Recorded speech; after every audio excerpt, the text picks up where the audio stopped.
ప్రార్థన చేసుకుందాం.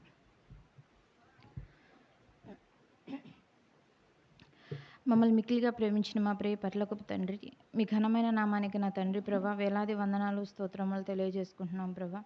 ఇదిగో నా తండ్రి ప్రభా, ఇప్పటి వరకు కూడా నా తండ్రి ప్రభా మీ నామ మహిమార్థమైన నా తండ్రి ప్రభా మీరు నడిపించిన విధానాన్ని బట్టి నా తండ్రి మీకు వందనాలు తెలియజేసుకుంటున్నాం ప్రభా.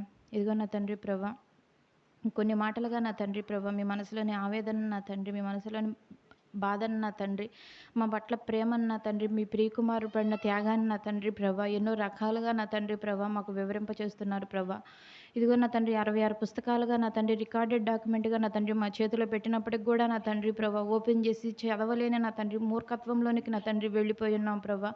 అటువంటి మమ్మల్ని నా తండ్రి ప్రభా మీరు ప్రేమించి నా తండ్రి ప్రభా ఈ సదస్సులు మీ పాదాల దగ్గర చేర్చి నా తండ్రి మీ అమూల్యమైన ప్రేమను నా తండ్రి ప్రభా కొన్ని మాటలుగా నా తండ్రి వివరింపబోతుండగా నా తండ్రి వింటున్న మేము నా తండ్రి శ్రద్ధ కలిగి ఆసక్తి కలిగి నా తండ్రి మీ వాక్కుల పట్ల నా తండ్రి ప్రభా మీ పట్ల నా తండ్రి మీ ప్రేమను అర్థం చేసుకోవడంలో నా తండ్రి ప్రభా మీరు మెచ్చే నా తండ్రి గొప్ప విశ్వాసులుగా శిష్యులుగా నా తండ్రి క్రైస్తవులుగా ఉండే ఖ్యాతిని నా తండ్రి మాకు ఇంకెక్కువగా దయచేయమని నా తండ్రి చెప్తున్న నేను కూడా నా తండ్రి మంచి మనసుతో నా తండ్రి ప్రభా పరిశుద్ధాత్మ జ్ఞానంతో నా తండ్రి వివరించడానికి నా తండ్రి సహాయం దయచేయమని ప్రభా. వింటున్న మీ ప్రియ పిల్లలు నా తండ్రి అర్థం చేసుకునే మనసును నా తండ్రి ఇంకెక్కువగా దయచేయమని నా తండ్రి అపార్థాలకు తావివ్వకుండా నా తండ్రి ఆత్మలను రక్షించుకునే కోణంలో నా తండ్రి ప్రభా ఆలోచింపచేసే జ్ఞానాన్ని నా తండ్రి సౌండ్ సిస్టమ్ ద్వారా వింటున్న బిడ్డలకి సదస్సులో చేరి వింటున్న బిడ్డలకి ఇంకెక్కువగా దయచేయమని ప్రభా. నాలో ఉన్న పరిశుద్ధాత్మ దేవుణ్ణి అర్థిస్తూ ఈ ప్రార్థనా మనవులు మా ప్రభువును మీ ప్రియకుమారుడైన యేసయ్య అతి శ్రేష్టమైన నామములో అడిగి వేడుకుంటున్నాం తండ్రి, ఆమేన్.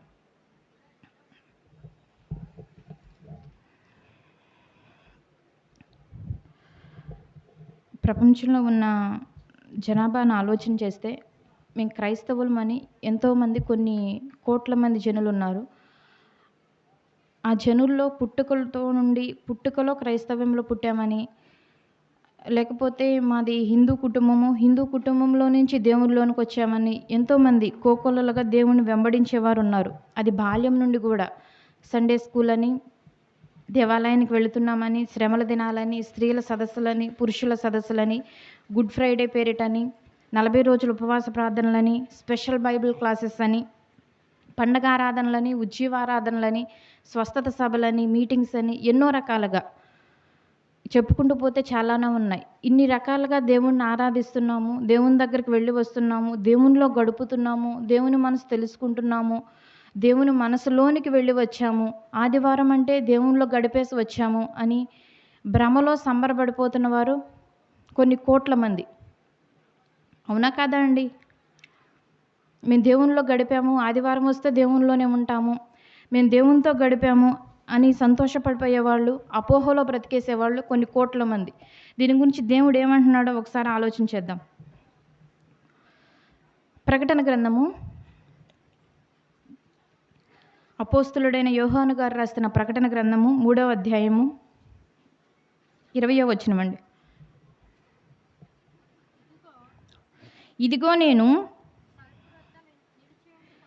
ఇదిగో నేను తలుపు నొద్ద నిలుచుండి తట్టుచున్నాను. ఏం చేస్తున్నారండి? ఎవరండి తట్టుచుంది?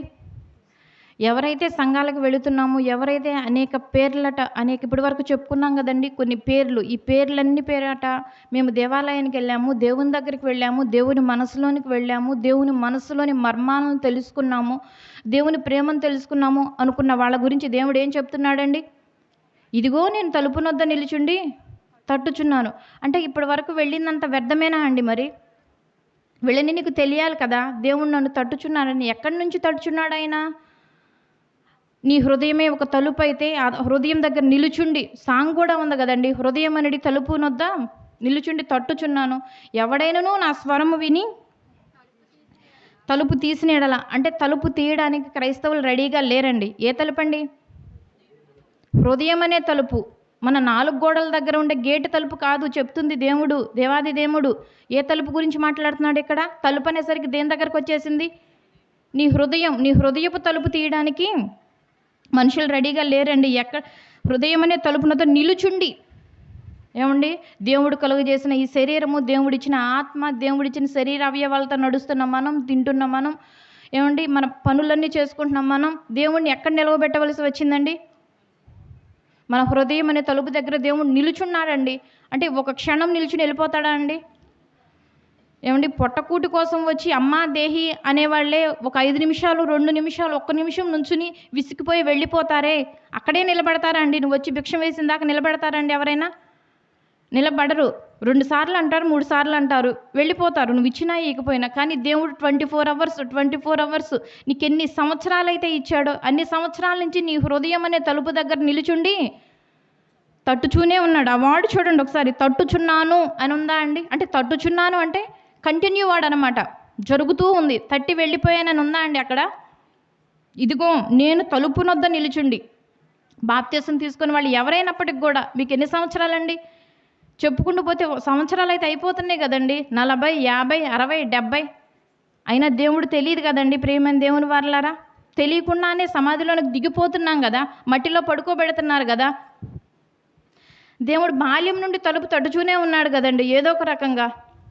ఇర్మియా గ్రంథంలో ఉండేది కదా, నిక్షేమ కాలంలో నీతో నేను మాటలాడితిని కానీ బాల్యం నుండి నా మాట వినకపోవటమే నీకు అలవాటైపోయింది నాయన. బాల్యం నుండి దేవుడు తట్టుచూనే ఉన్నాడండి. బాల్యం నుండి మనల్ని వదలలేదండి. బాల్య వయసు నుండి, యవ్వనం నుండి, కౌమారం నుండి, ఏమంటే వృద్ధాప్యం వరకు కూడా దేవుడు తలుపు తట్టుచూనే ఉంటే అసలు తడుతున్నాడన్న విషయం తెలియజేశాడండి సేవకుడు. తెలియజేయవలసిన రెస్పాన్సిబిలిటీ ఎవరిదండి? ఇదిగో నీ హృదయానికి ఒక తలుపు ఉందని, ఆ తలుపు దగ్గర దేవుడు నిలబడి తట్టుచున్నాడని. నాయన ఎప్పటి నుంచి తట్టుచున్నావంటే ఎప్పటి నుంచి తట్టుచున్నాడండి? బాల్యం నుండి తట్టుచున్నాడు. అమ్మ నీ బాప్తీసం తీసుకోవాలి, నీకు వయసు పైబడింది, ఎప్పుడు మరణిస్తావో తెలియదు అనే విషయం తెలియజేశాడండి సేవకుడు. ఏ సేవకులైనా, ఏ బోధకులైనా, ఏ కాపరులైనా తెలియజేయవలసిన బాధ్యత ఎవరి మీద పెట్టాడు దేవుడు? సేవకుల మీదే కదా. ఏమంటే బైబిల్ తీసి చదవలేని పరిస్థితి కొందరిది. ఎందుకు? చదవటం రాక. మరి అలాంటి వాళ్ళు చదువుకోలేరు కదండి. చదువుకోలేని వాళ్ళకి తెలపవలసిన బాధ్యత, తెలపవలసిన రెస్పాన్సిబిలిటీ, ఇదిగోమ్మ దేవుడు ఉన్నాడు, దేవుడు నిన్ను కలుగజేశాడు, నిన్ను ఆత్మగా శరీరంగా ఈ లోకానికి పంపించాడు. ఒకరోజు ఈ ఆత్మ ఈ శరీరం విడిపోవాలి, విడిపోయిన రోజు నిన్ను తీసుకెళ్ళి శ్మశానంలో పడుకోబెడతారు. అప్పుడు ఒక ఆత్మ ఉండిద్ది, ఆ ఆత్మ వేదన స్థలానికి వెళ్ళిపోయిద్ది. ఆ వేదన స్థలానికి చేరకుండా నిన్ను నెమ్మది స్థలానికి చేర్చాలంటే నీ హృదయపు డోర్ ఓపెన్ చేయాలమ్మని చెప్పాడా అండి సేవకుడు? చెప్పమనే కదా ఇక్కడ రాసి పెట్టింది. ఇంకేమంటున్నాడండి? ఎవడైనను నా స్వరము విని తలుపు తీసిన ఎడల నేను అతని యొద్దకు వచ్చి అతనితో నేనును నాతో కూడా అతడును భోజనము చేయుదుము. ఎప్పుడండి? ఎప్పుడు వస్తాడండి దేవుడు? ఏమండి, నిన్ను అడ్డగోలుగా తలుపు డోర్ ఆయనంతటికి ఆయన ఓపెన్ చేసుకుని రాడండి. ఆయనంతటికి ఆయన అడ్డగోలుగా వచ్చాడు. నువ్వు ఓపెన్ చేస్తేనే వస్తాడు, నువ్వు ఇన్విటేషన్ ఇస్తేనే వస్తాడు, నువ్వు ఆహ్వానం ఇస్తేనే వస్తాడు. తలుపు నొద్ద నుండి తట్టుచూనే ఉన్నాడండి ఎన్నో వేళ్లగా, ఎన్నో సంవత్సరాలుగా. బాల్యం నుండి ఈరోజు ఈ నైట్ చనిపోతామన్నా కూడా ఇప్పటి వరకు తట్టుచూనే ఉన్నాడు కదండి. తట్టుచున్నాడు అన్న విషయం తెలిసిందా అండి అసలు క్రైస్తవుడికి? తెలపవలసిన సేవకులు తెలిపారా అండి? కానీ దేవుళ్ళో పొరపాటు లేదండి, దేవుళ్ళో తప్పు లేదండి. బాల్యం నుండి దేవుడు మన తలుపు, హృదయం అనే తలుపు తట్టుచూనే ఉన్నాడు. తీయకపోవడం, తట్టుచున్నాడని తెలపకపోవడం ఎవరి పొరపాటుగా కనిపిస్తుంది? ఎవరు తప్పుగా కనిపిస్తుంది? సేవకుడు తప్పే కదా, నీ తప్పే కదా. తట్టుచున్నాడు అనే విషయం తెలుసుకోపోవడం నీ తప్పే కదా. దీనిలో దేవుడు తప్పేమన్నా ఉందా అండి? ఇదిగో నాయన నేను తట్టుచూనే ఉన్నాను, స్టిల్ ఇప్పటికీ తట్టుచున్నాను అంటే కంటిన్యూ వాడు. తట్టుచున్నాను. ఏమంటే వివరించే వాళ్ళు ఎలా వివరించాలని చెప్తున్నాడండి దేవుడు. ఇదిగో నాయన నేను తట్టుచున్నాను, మీరు ఓపెన్ చేయాలి, నేను వస్తానని చెప్తున్నాడు. ఏమంటే మీరు వివరించే వాళ్ళని ఎలా సెలెక్ట్ చేసుకుంటున్నారు? ఒక 5 ఏళ్ళు, 10 ఏళ్ళు, 15 ఏళ్ళు, 20 ఏళ్ళు, 25 ఏళ్ళు, 30 ఏళ్ళు సీనియారిటీ ఉన్న పాస్టర్స్నే కదండి మీరు సెలెక్ట్ చేసుకుంటుంది. కాదనగలరా? అవునా కదా? మీ సంఘాల్లో మీ సేవకులు, మీ పాస్టర్స్ ట్రైనింగ్కి వెళ్ళి వచ్చిన వాళ్ళే కదా.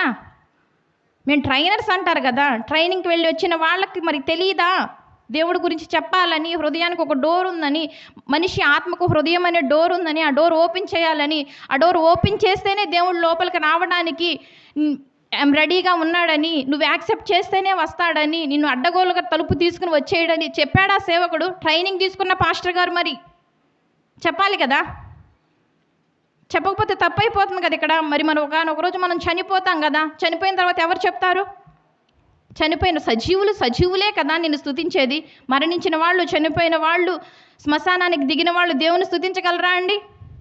బ్రతుకున్నప్పుడే కదా నువ్వు స్తుతించాలి. నువ్వు స్తుతించాలంటే చెప్పాలి కదా సేవకుడు. తప్పు ఎవరిది కనిపిస్తుంది ఇక్కడ? సేవకుడు 100% సేవకుడు తప్పని దేవుడే చెప్పాడు కదా. ఆ సేవకులు ఎలా చెప్పాలండి? ఎలా ట్రైనింగ్ ఇచ్చారండి? 40 రోజులు చక్కగా ఉంటేనే చాలు. 40 days ఫాస్టింగ్. ఏమంటే ఎవరిని కదిలిచినా కూడా ఇప్పుడు ఎలా మాట్లాడుతున్నారంటే, అమ్మ 40 రోజులు మేము మాలేసుకుంటామమ్మా, 40 రోజులు చాలా పర్ఫెక్ట్గా ఉంటాం, చెప్పులు వేసుకోము, ఎవరిని ఒక మాట అనము, భార్యను తిట్టము, పిల్లల్ని తిట్టము, అసలు ముందు స్మెల్లే పడదు. ఏమంటే ఎవరిని కదిలిచ్చినా ప్రపంచంలో ఏ విశ్వాసిని కదిలిచ్చినా, ఏ క్రైస్తవుని కదిలిచ్చినా ఈ మాటలే వినిపిస్తున్నాయండి. మేము గత 5-6 సంవత్సరాల నుంచి మాలలు వేసుకుంటున్నాము, ఎవరిని ఏం మాట్లాడము. ఆ 40 రోజులు ఎంత స్ట్రిక్ట్గా ఉంటామంటే మా సంగతి మీరు చూడాలన్నట్లుగా మాట్లాడుతున్నారు. అంటే 40 రోజులు నువ్వు పర్ఫెక్ట్గా ఉంటే సరిపోయిద్దా అండి? 40 రోజులకి లాక్ చేసి పెట్టారండి క్రైస్తవుల్ని. 40 రోజులు భక్తి సరిపోయిద్ది అన్నట్లుగా ట్రైనింగ్ ఇచ్చి పెట్టాడండి. ట్రైనింగ్ ఇచ్చిన పాస్టర్ గారు కాదనగలరా? దేవుడు ఎలా చెప్పాడో చూడండి, దేవుడు ఎలా విశ్వసించమంటున్నాడో చూడండి ఒకసారి. మత్తయి సువార్త దేవుడు ఎలా నీ హృదయంలోనికి రావాలనుకుంటున్నాడో చూడండి. ఏమండి, దేవుడు కలుగు చేసిన 365 రోజులు వదిలేసి 40 రోజులే దేవుని వెంబడిస్తే మిగతా 320 రోజులు దేవుడు ఎదురు చూడడా అండి నీకోసం? చూడడంటారా? ఏమండి, నెల మొత్తము ఒక 4 రోజులే ఇంట్లో ఉన్న తండ్రిని నానా అని పిలిచి మిగతా 26 రోజులు అసలు ఆయనకి నాకు సంబంధం లేదంటే తండ్రి ఊరుకుంటాడా అండి? ఎవరైనా కావచ్చు, తల్లి అయినా తండ్రి అయినా ఊరుకుంటారా అండి? ఊరుకోరు కదా. మరి దేవాది దేవుడి దగ్గర ఇలాంటిగా బిహేవ్ చేసే దేవుడు ఒప్పుకుంటాడా? దేవుడికి నచ్చిద్దా అసలు? ఎలా కోరుకోవాలనుకుంటున్నాడు, ఎలా తనని యాక్సెప్ట్ చేయాలనుకుంటున్నాడు దేవుడు చెప్తున్నాడు చూడండి. మత్తయి సువార్త 16వ అధ్యాయము, మత్తయి సువార్త 16వ అధ్యాయం 24వ వచనమండి. నన్ను వెంబడించాలనుకుంటున్నారా? నాలోకి రావాలనుకుంటున్నారా? నన్ను మీ స్వరక్షకుడిగా అంగీకరించాలనుకుంటున్నారా? అంగీకరించాలి అనుకుంటున్న వాళ్ళకి కొన్ని రూల్స్ పెట్టాడు దేవుడు. ఎలా?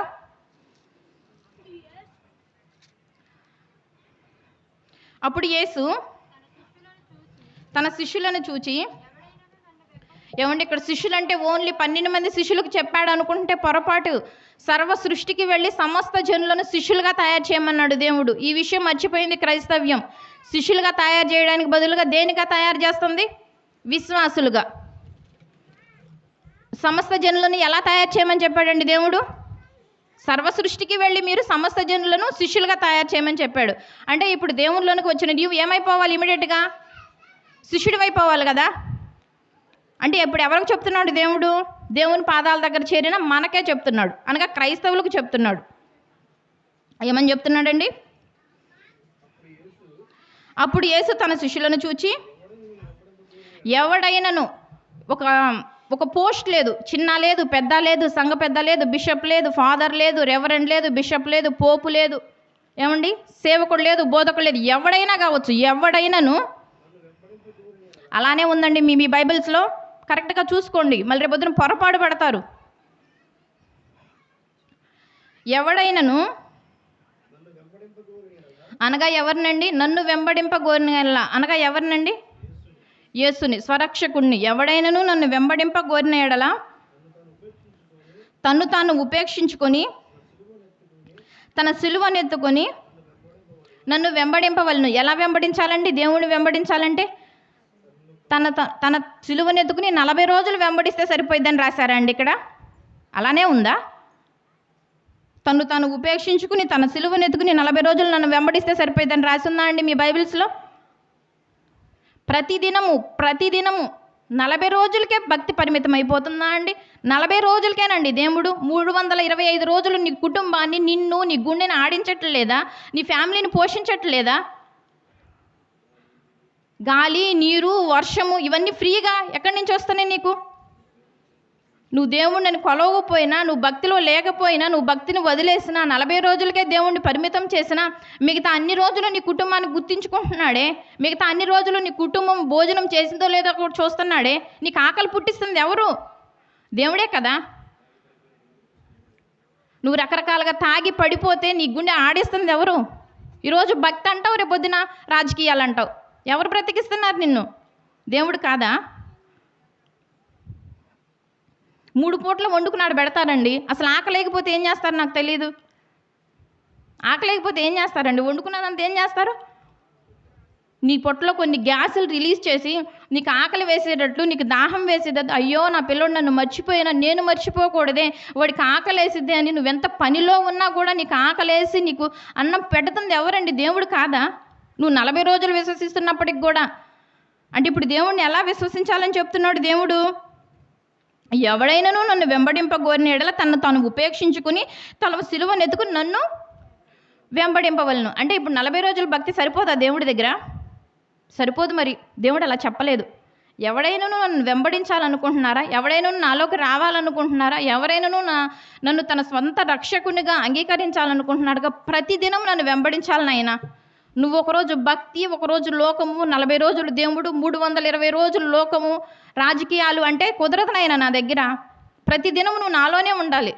ఏమండి, ఒక తల్లిదండ్రులు కోరుకారా అండి పిల్లలు తమ కళ్ళ ముందు ఉండాలని? ఏమండి, ఒక వేరే స్టేట్లో ఉద్యోగాలు వచ్చినా కూడా పంపించడానికి బాధపడిపోతారా? ఎందుకు? ప్రేమతో కాదంటారా? మరి దేవుడు ప్రేమగా కోరుకోవట్లేదా మనల్ని? మనం ఎప్పుడు దేవుడితో ఉండాలని కోరుకుంటున్నాడండి. ఇప్పుడు దేవుడితో ఉండాలని కోరుకుంటున్నాడు. మరణించిన తర్వాత కూడా మనం దేవుళ్ళో ఆనందించాలని కోరుకుంటున్నాడండి. ఇలా తెలియజేస్తున్నారండి సేవకులు. ఇలా తెలియచేయమని దేవుడు చెప్పాడు కదా. ఇదిగో నాయన, నేను తలుపు నొద్ద నుండి తట్టుచున్నాను, నువ్వు చెప్పు వెళ్ళి నా ప్రజలకు. నువ్వు ఖచ్చితంగా చెప్పాలి. నువ్వు చెప్తేనే వాళ్ళకి తెలిసిద్ది. నేను అందుకే కదా నేను సెలెక్ట్ చేసుకుంది, అందుకే కదా ఈ పోస్ట్లో నేను పెట్టింది అని దేవుడు చెప్తున్నా కూడా చెప్పేటోళ్ళు అలానే వివరిస్తున్నారండి మీకు. అలా కాకుండా 40 రోజులే భక్తి అని చెప్పి అలా చెప్తే, ఉన్నట్లుగా చెప్తే మనుషులు రారని భయం. అంతే కదండి. ఉన్నట్లుగా చెప్తే మనుషులు రారేమో, మనల్ని తిట్టుకుంటారేమో, స్వస్థతలు లేవని చెప్తే భయం, వరాలు లేవని చెప్పడానికి భయం.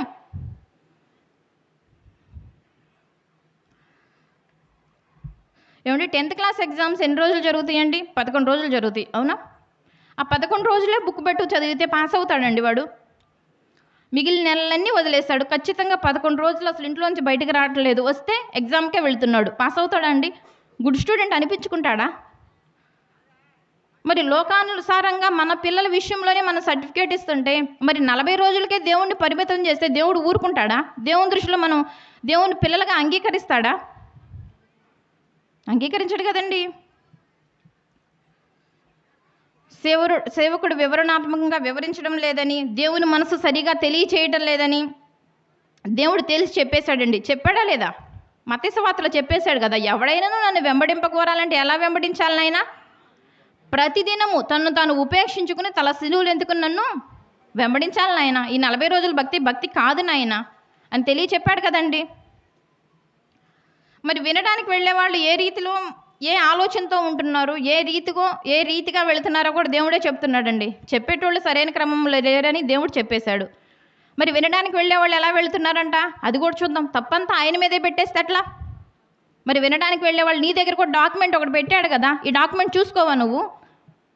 ఏమన్నా లాయర్ నోటీసులు అయితే, ఏమన్నా స్థలాలకు సంబంధించిన నోటీసులు అయితే నీకు తెలియకపోయినా 100 మందికి చూపించి మరీ అడుగుతావే, ఈ నోటీసులు ఎలా ఉంది, ఇక్కడ ఎలా ఉంది, ఏమి రాశారు చూడని అడుగుతారా లేదా అండి? మరి బైబుల్ నీ చేతిలో ఉంది ఆ డాక్యుమెంట్ తీసి ఓపెన్ చేసి చదవవా నువ్వు? దేవుని మనసును తెలుసుకోవా? అసలు ఏం రాశాడో చూడవా నువ్వు? వాళ్ళు చెప్పింది కరెక్టేనా? ఇంకా అయితే నీ గురించి ఏం చెప్పాడో చూడండి. హోషేయ గ్రంథము. తప్పు ఎవరైనా ఇద్దరి మీద ఉండిద్దండి. ఏ గొడవ జరిగినా కూడా ఇద్దరిలో తప్పు ఉందంటారు కదండి, అంటారా లేదా అండి? హోషేయ గ్రంథం 7వ అధ్యాయం 16వ వచనం అండి.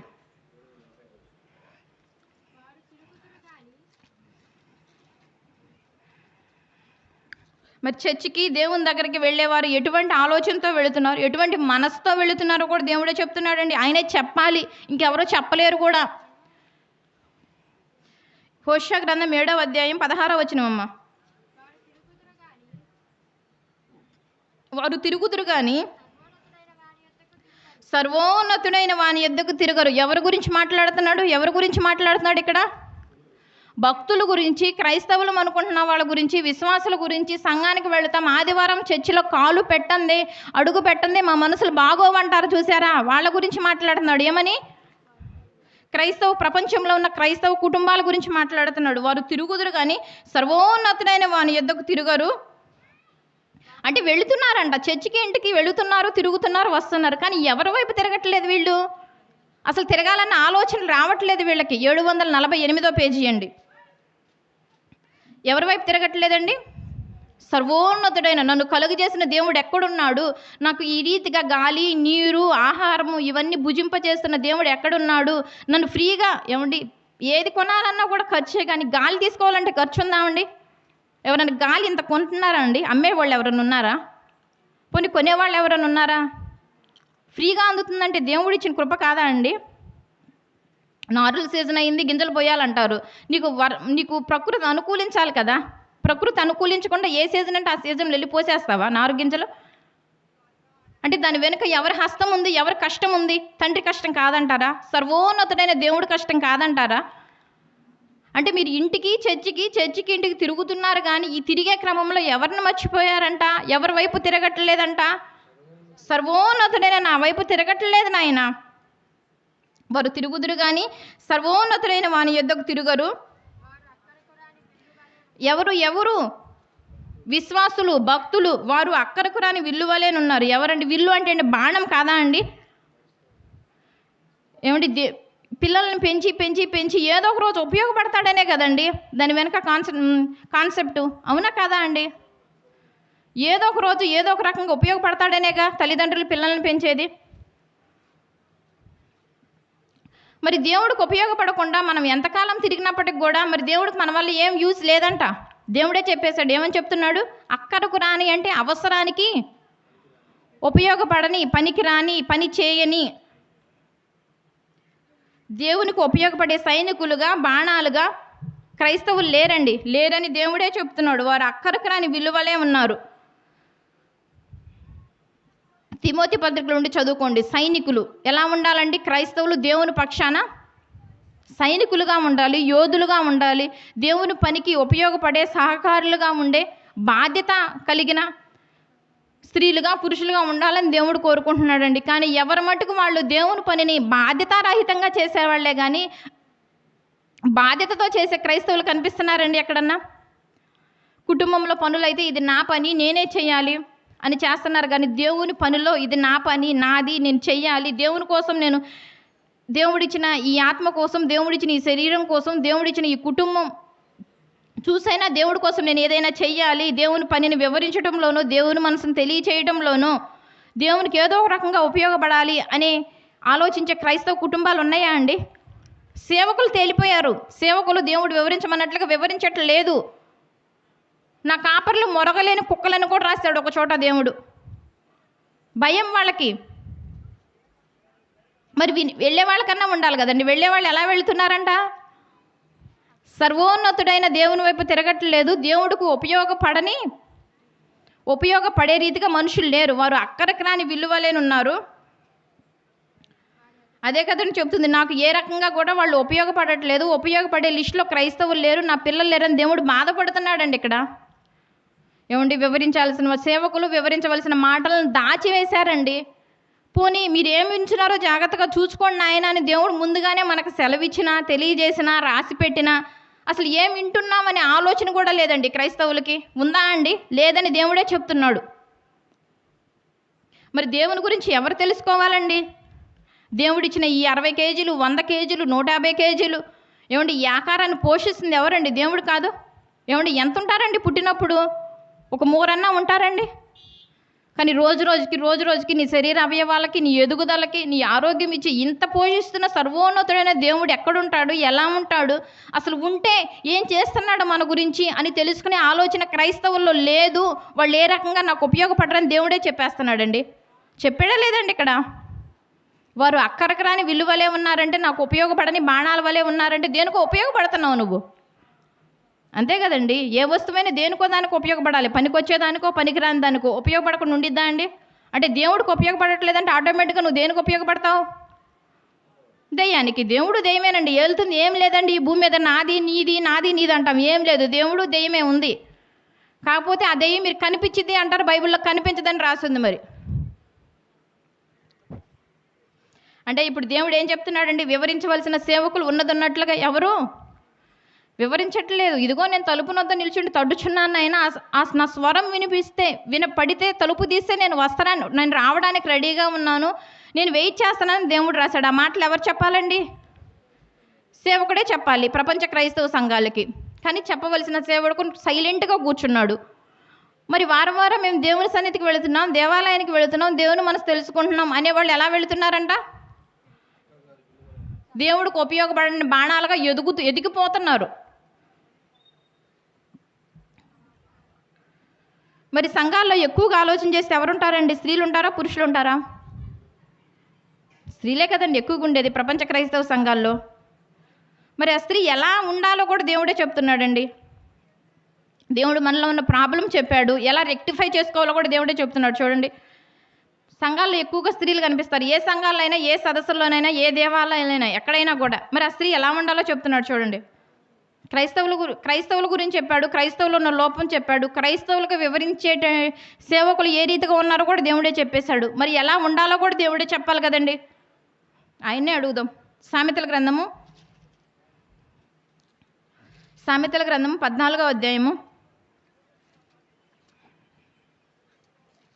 సామెతల గ్రంథము 14వ అధ్యాయం మొదటి వచనం అమ్మ.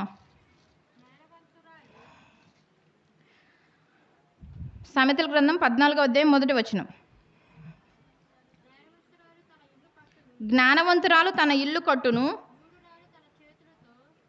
3 రాళ్ళు తన చేతులతో తన ఇల్లు ఓడబెరుకును. ఏం చేస్తారండి ఇక్కడ? ఇల్లు అంటే ఏ కనిపిస్తుందండి మనకి? మన ఇల్లే కనిపించింది కదా, మన గృహమే కనిపిస్తుంది కదా. కానీ ఇక్కడ ఏ ఇల్లు గురించి మాట్లాడుతున్నాడండి దేవుడు? గృహంలో ఉండే ఆత్మల గురించి, కుటుంబంలో ఉండే భార్య, భర్త, పిల్లలు అనే గృహం గురించి మాట్లాడుతున్నాడండి. 4 గోడలతో కట్టే గృహం గురించి మాట్లాడట్లేదు ఇక్కడ దేవుడు. ఏమంటే దేవుడు రకరకాల బిల్డింగ్స్ కట్టుకోవాలని రాసి పెట్టాడా అండి ఎక్కడన్నా? రాయిలా. అయినా మనుషులు కట్టేసుకుంటున్నారుగా. కానీ రాసి పెట్టిన మాటలని ప్రపంచ క్రైస్తవే మర్చిపోయింది. కానీ దేవుడు ఇక్కడ ఏ గృహం గురించి మాట్లాడుతున్నాడు? మనిషి ఆత్మ అనే గృహం గురించి మాట్లాడుతున్నాడు. గృహంలో ఉండే ఫ్యామిలీ గురించి మాట్లాడుతున్నాడు. జ్ఞానవంతురాలు ఏం చేసిద్దండి? జ్ఞానవంతురాలు తన ఇల్లు కట్టుకోను అంటే, ఎవరైనా ఇల్లు కట్టుకుంటే ఏదైనా పాస్టర్ గారిని పిలిస్తే ఈ రిఫరెన్స్ తీసి ముగించడం అలవాటైపోయింది. ఏ ఇల్లు గురించి మాట్లాడుతున్నాడు? మంచి ఇసుక, సిమెంటు, రాళ్ళు, ఏమంటే రకరకాల ఆకృతుల్లో, రకరకాల షేప్స్లో కట్టిద్దని కాదు అక్కడ ఇల్లు అంటే. కుటుంబంలో ఉండే భార్య, భర్త, పిల్లలు అనే ఆత్మల్ని ఏ రీతిగా కట్టుకుంటుంది, అసలు జ్ఞానవంతురాలు ఎలా కట్టిద్ది అనే విషయం మీద మాట్లాడుతున్నాడు దేవుడు ఇక్కడ. 3 రాళ్ళు ఏం చేసిద్దండి? 3 రాళ్ళు కూడా స్త్రీనే, జ్ఞానవంతురాలు కూడా స్త్రీనే. 3 రాళ్ళు ఏం చేసిద్దండి?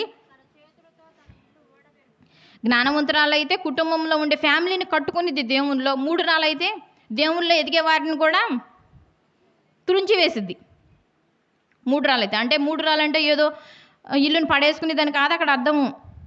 లోకానుసారమైన ఇల్లు గురించి మాట్లాడాడు ఇక్కడ. ఆత్మలని ఇల్లు గురించి మాట్లాడుతున్నాడు. ఇంతకుముందే చెప్పాడు దేవుడు, నీ హృదయం అనే డోర్ తీస్తే లోపలికి రావడానికి ఆయన రెడీగా ఉన్నాడు. ఇదే జ్ఞానవంతురాలు ఏం చేసిద్ది? తన కుటుంబం మొత్తాన్ని దేవునిలో నడిపించుకోవడానికి తన సాయశక్తిలో కృషి చేసిద్ది.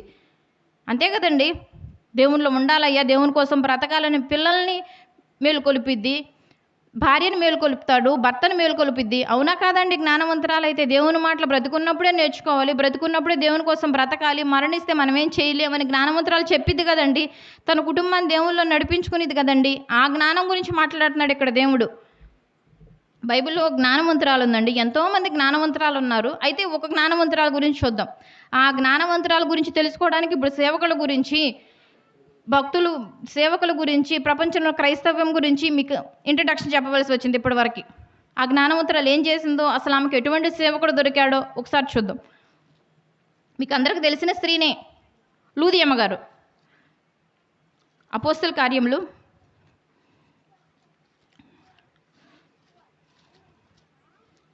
16వ అధ్యాయము.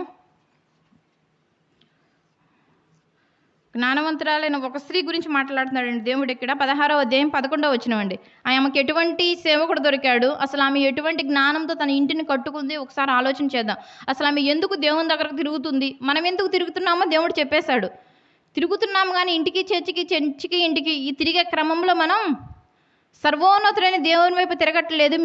మీ వల్ల నాకు ఎటువంటి ఏ రకంగా కూడా ఉపయోగం లేదు, మీరు నాకు ఏ రకంగా ఉపయోగపడరని దేవుడు తేల్చి చెప్పేశాడు. అంతే కదండి. హోషేయ గ్రంథం 7వ అధ్యాయం 16వ వచనంలో అదే ఉంది కదా. మరి కాపర్లు అయితే ఏం చేశారు? భక్తిని 40 డేస్కే లాక్ చేసి పెట్టారు. ఏ సంఘాల్లో అయినప్పటికి కూడా పండగలప్పుడు వెలిగిపోతారండి భక్తులు. విడి రోజుల్లో భక్తులు ఎక్కడుంటారో తెలియదు, దేవాలయం ఎక్కడుండిదో తెలియదు. అంటే సేవకులు ఎలా చేశారు? భక్తుల్ని కొన్ని పండగలకు మాత్రమే పరిమితం చేశారు. అంటే దేవుడు అనుకున్న కోణంలో విశ్వాసులు లేరు, దేవుడు అనుకున్న కోణంలో సేవకులు లేరు, పాస్టర్స్ లేరు, కాపర్లు లేరు. మరి ఇప్పుడు జ్ఞానవంతురాలు ఎలా ఉంది? అసలు ఆమెకి ఎటువంటి కాపరు దొరికాడు? అసలు ఆమెకి ఎటువంటి బోధకుడు దొరికాడు? అసలు ఆమె ఏ కోణంలో దేవుడు వెంబడిస్తుందో మనం ఇప్పుడు తెలుసుకున్నాం. ఇప్పటి వరకు మన గురించి చెప్పాడండి. ఇప్పుడు బైబిల్లో ఉన్న జ్ఞానవంతురాలైన లూదియమ్మ గారు ఏ రీతిగా ఉన్నారో చెప్తున్నారు. అపోస్తుల కార్యంలో 16వ అధ్యాయం 11వ వచనమండి. కాబట్టి మేము త్రోయను విడిచి, పౌలు గారు ప్రయాణం గురించి మాట్లాడుతున్నారు ఇక్కడ. కాబట్టి మేము త్రోయను విడిచి ఓడ ఎక్కి తిన్నగా సముద్రాకేకును, మరునాడు నెయ్యపోలికిని, ఇవన్నీ ఊర్ల పేర్లండి. మరునాడు నెయ్యపోలికిని, అక్కడ నుండి ఫిలిప్పీకిని వచ్చితిమి. 12వ వచనమండి. మాసిదోనియా దేశంలో ఆ ప్రాంతమునకు ఫిలిప్పి పట్టణము ముఖ్య పట్టణము, అంటే హెడ్ క్వార్టర్ అనమాట. మాసియా దేశానికి హెడ్ క్వార్టర్ ఏది? ఫిలిప్పి పట్టణము. రోమీల ప్రవాస స్థానమున ఉన్నది. మేము కొన్ని దినములు ఆ పట్టణంలో ఉంటిమి. ఏమంటే పౌలుశీలలు ఏ పట్టణంలో ఉన్నారండి? ఇప్పుడు పౌలుశీలలతో ఇంకా కొంతమంది కూడా ఉన్నారు, వారి పేర్లు మనకి ఇక్కడ రాయబడలేదు. అయితే పౌలుశీలల టీం ఎక్కడున్నారు? ఇప్పుడు మాసిదోనియా దేశంలో ఫిలిప్పి పట్టణంలో ఉన్నారు. 13వ వచనమండి. ఎందుకున్నారండి? టైం పాస్ కాదు కదండి వాళ్ళు ఉండేది. ఎందుకున్నారు వాళ్ళు? దేవుని జ్ఞానాన్ని వివరించడానికి. సువార్త పనిలో ఎన్ని ఆటంకులు వచ్చినా, ఎన్ని అభ్యంతరాలు వచ్చినప్పటికి కూడా, ప్రాణాల మీదకి వచ్చినప్పటికి కూడా, ప్రాణాలు పోయినా పర్లేదు, సువార్త ప్రకటించవలసిన బాధ్యత మా మీద ఉందని దేవుని కోసం ప్రయాణం చేస్తున్న వారే అపోస్తులు. 13వ వచనమండి. విశ్రాంతి దినమున అనగా సండే గవిని దాటి, విశ్రాంతి దినమున గవిని దాటి నదీ తీరమున ప్రార్థన జరుగుననుకొని అక్కడికి వచ్చి కూర్చుండి. ఏమండి, వాళ్ళు కొన్ని దినాలు ప్రయాణం చేస్తున్నారు. ప్రయాణం చేసే క్రమంలో ఆ రోజు ఏం వారం వచ్చిందండి? ఆదివారం వచ్చింది. అక్కడున్న వాతావరణాన్ని బట్టి ఇక్కడ సముద్ర తీరాన ఎవరు పెద్ద పెద్ద దేవాలయాలు కట్టుకోరు కదండి, పెద్ద పెద్ద బిల్డింగ్స్ కట్టుకోరు కదండి. కట్టుకుంటారండి ఎవరైనా సముద్ర తీరాన? ఏదో చిన్న గుడిసెలాగా, ఏదో చిన్న షెడ్ లాగా, అంతే కదండి ఉండేది. ఏదో చిన్న గుడిసెలాగా ఉంది.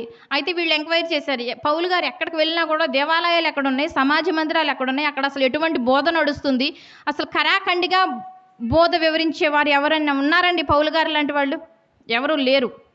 పౌలు గారు ఎక్కడ దేవాలయాలు ఉన్నా, ఎక్కడ సమాజ మందిరాలు ఉన్నా, అక్కడ అసలు ఎటువంటి బోధ జరుగుతుంది, సరైన బోధే జరుగుతుందా, లేకపోతే వాటిని ఓడించి ఒప్పించి ఎప్పుడు తర్కనకే దిగేవారండి పౌలు గారు దేవుని కోసం. మరి నేడున్న సంఘాల్లో అటువంటి ఆ రకంగానే బోధలు జరుగుతున్నాయా అండి? జరిగితే జరగట్లేదని దేవుడు రాసే పని ఉండదు కదా. అంటే జరగట్లేదన్నమాట. దేవుడు అనుకున్న కోణంలో పౌలు గారు చేసిన బోధ ఎక్కడా జరగట్లేదు. అపోస్తులు చేసిన బోధలు కనుమరుగైపోయాయి. విశ్రాంతి దినమున గవిని దాటి నదీ తీరమున ప్రార్థన జరుగుననుకుని అక్కడికి వచ్చి కూర్చుండి. అక్కడ కూర్చున్నారండి పౌలు గారు వాళ్ళ టీం. అక్కడికి వచ్చారు అపోస్తులు. అక్కడికి వచ్చి కూర్చుండి కూడి వచ్చిన స్త్రీలతో మాట్లాడుచుంటిమి. ఏమండి, అక్కడ ప్రార్థన జరిగిద్ది. ఆ రోజు ఆదివారము. కొంతమంది స్త్రీలు వచ్చారనమాట. ఎందుకు వచ్చారు వాళ్ళు? ప్రార్థనకు వచ్చారు, ప్రేయర్కి వచ్చారు. దేవుని మనసు తెలుసుకోవాలనే ఆలోచనతో ప్రేయర్కి వచ్చారు వాళ్ళు. కూడి వచ్చిన స్త్రీలతో మాట్లాడుచుంటిమి. ఏమని మాట్లాడుంటారండి పౌలు గారు? మనం ఆలోచన చేద్దాం. అసలు మా ప్రయాణాలు ఇలా కష్టతరంగా ఉన్నాయి, మా జర్నీలు చాలా కష్టంగా ఉన్నాయి, వీలైతే సహాయం చేయండి, ఫ్యామిలీని కాపాడుకోవాలి కదా. ఈ మాటలు మాట్లాడతారండి పౌలు గారు? ఈ మాటలేనండి పౌలు గారు మాట్లాడేది? అసలు పౌలు గారు నోరు తెరిస్తే ఎవరి గురించి మాట్లాడతారండి? దేవుడి గురించే కదండి మాట్లాడేది. పౌలు గారి జీవితం కూడా అసలు ఆయన ఏ రకంగా ఎన్ని ఇబ్బందులు పడ్డారు అసలు అవి కూడా తెలియజెప్పరు కదండి సువార్తలో. అసలు మేము ఎవ్వరికి భారంగా ఉండకూడదని నా సొంత చేతులతో నేను పని చేసుకున్నానన్నారు పౌలు గారే. మరి నేటి సేవకులకు పని అంటే అసలు బాధ అయిపోయింది. పౌలు గారు సైతమే పని చేసుకుని తనతో పాటు ఉన్న వారిని పోషించాడు. పని చేస్తున్నాడు, పగలంతా పని, నైట్ అంతా సువార్త, పగలంతా పని, నైట్ అంతా సువార్త. ఆయనే ఎంతో కష్టం మీద పరలోకం వెళ్ళానని రాస్తుంటే, మరి నేటి సేవకులు ప్రార్థన చేస్తేనే పరలోకం వెళ్ళిపోతారంటండి. ఇది ఎంతవరకు నయమో మరి.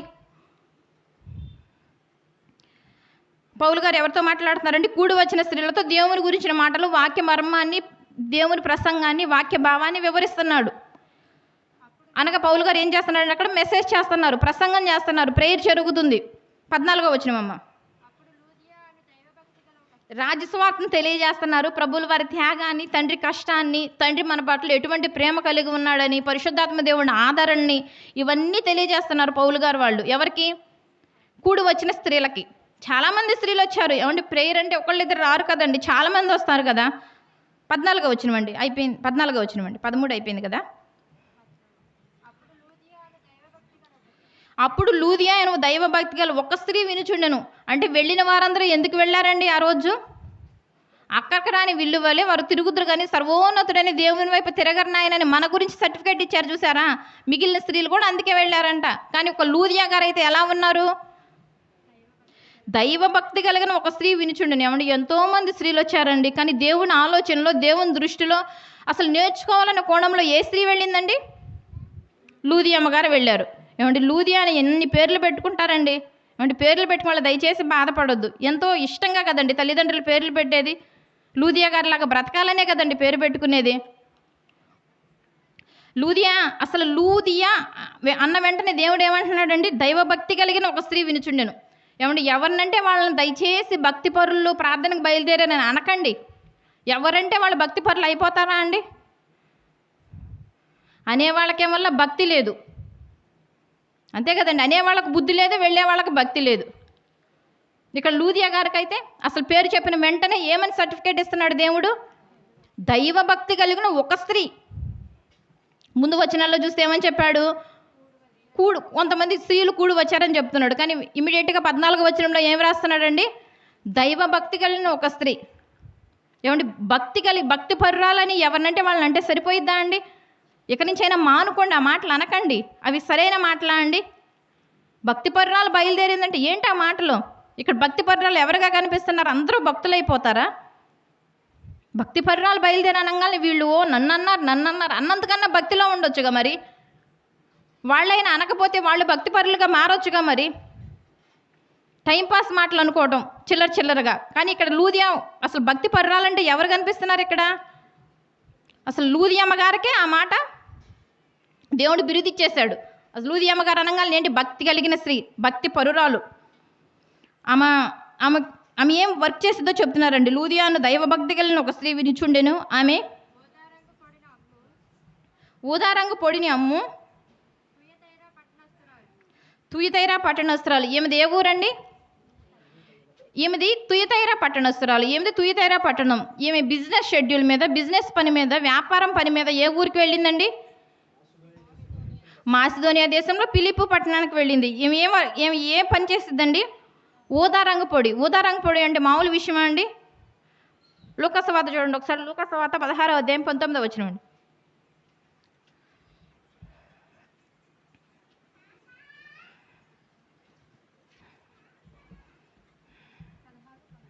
16వ అధ్యాయం 19వ వచనం అండి. ధనవంతుడు ఒకడు ఉండెను. అతడు ఊదారంగు వస్త్రములు, సన్నపు నార వస్త్రములు ధరించు ప్రతిదినము సుఖపడుచుండెను. ఊదారంగు పొడి అంటే ఇప్పుడు మీకు అర్థమైందా అండి? ఆమెది అసలు ఎంత వాల్యుబుల్ బిజినెస్.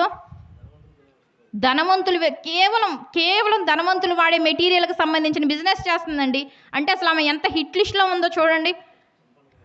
ఏమండి ఇప్పుడు ఒక చిన్న జాబ్ ఉంటేనే చాలా మనుషులను పట్టగలమండి. చిన్న జాబే నెలకు ఒక 10,000 వస్తే చాలండి, భూమి మీద నడవరు బాబాయ్ వాళ్ళు. అవునా కదా అండి? మరి ఇక్కడ ఏమా తుయతైరా పట్టణస్తురాలని లూదియమ్మ గారు చేసే బిజినెస్ ఏంటండి? వ్యాపారం ఏంటండి? ఆమె ఒక వ్యాపారవేత్త అండి. ఆమె ఏం బిజినెస్ చేస్తుందండి? కేవలం ధనవంతులు వాడే వస్తువులకు సంబంధించిన బిజినెస్ చేస్తుంది. ఊదారంగు పొడిని అంటే చాలా క్వాలిటీ, చాలా నెంబర్ 1 వ్యాపారం అది. అంతే కదండి. లూకాసు వార్త 16వ అధ్యాయంలో 19వ వచనంలో ఎవరు ధరిస్తున్నారు ఆ బట్టల్ని? కేవలం ధనవంతులే. కేవలం ధనవంతులు ధరించకపోతే పర్టికులర్గా దేవుడు రాసి పెట్టేవాడు కాదు కదా. ధనవంతుడు ఒకడు ఉండెను. అతడు ప్రతిదినము ఆ బట్టలు వేసుకుని సుఖపడుచుండువాడు. ధనవంతులు వాడే బట్టలకు సంబంధించిన మెటీరియల్కి సప్లై చేస్తున్నాము. ఆమె ఓనర్. మరలా దాంట్లో ఆ కంపెనీలో ఒక సాదాసీదా పర్సన్ కాదు, ఆమె ఓనరు. ఆమె ఏం చేస్తుంది? ఊదారంగు పొడిని అమ్ము.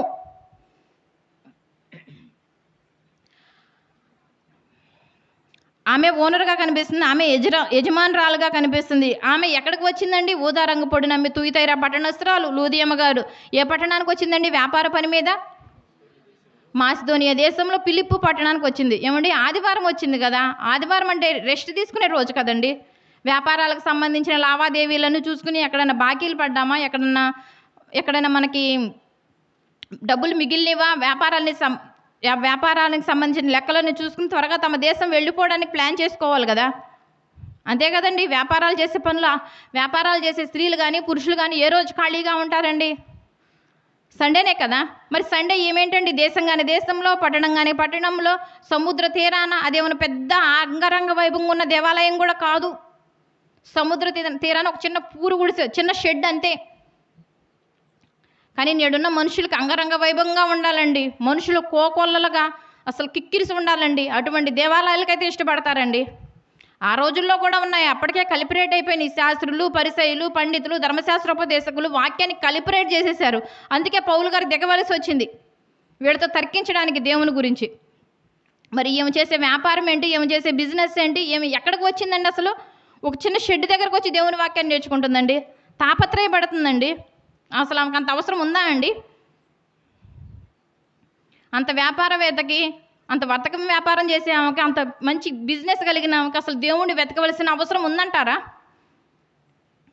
పట్టణం కానీ పట్టణంలో, దేశం కానీ దేశంలో, ఊరు కానీ ఊరిలో సైలెంట్గా వచ్చేసి వాక్యం వింటుందండి.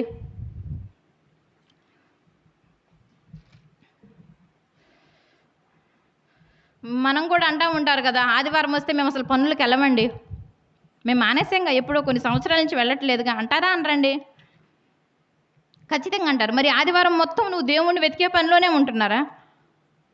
ఆదివారం అని పనులకు వెళ్ళట్లేదని 2 గంటలు దేవుడి సన్నిధిలోకి వెళ్ళి సోమవారం నుంచి శనివారం వరకు శరీర అలసట మొత్తం ఆ ప్రేయర్లోనేగా తీర్చుకునేది, నిద్రలో.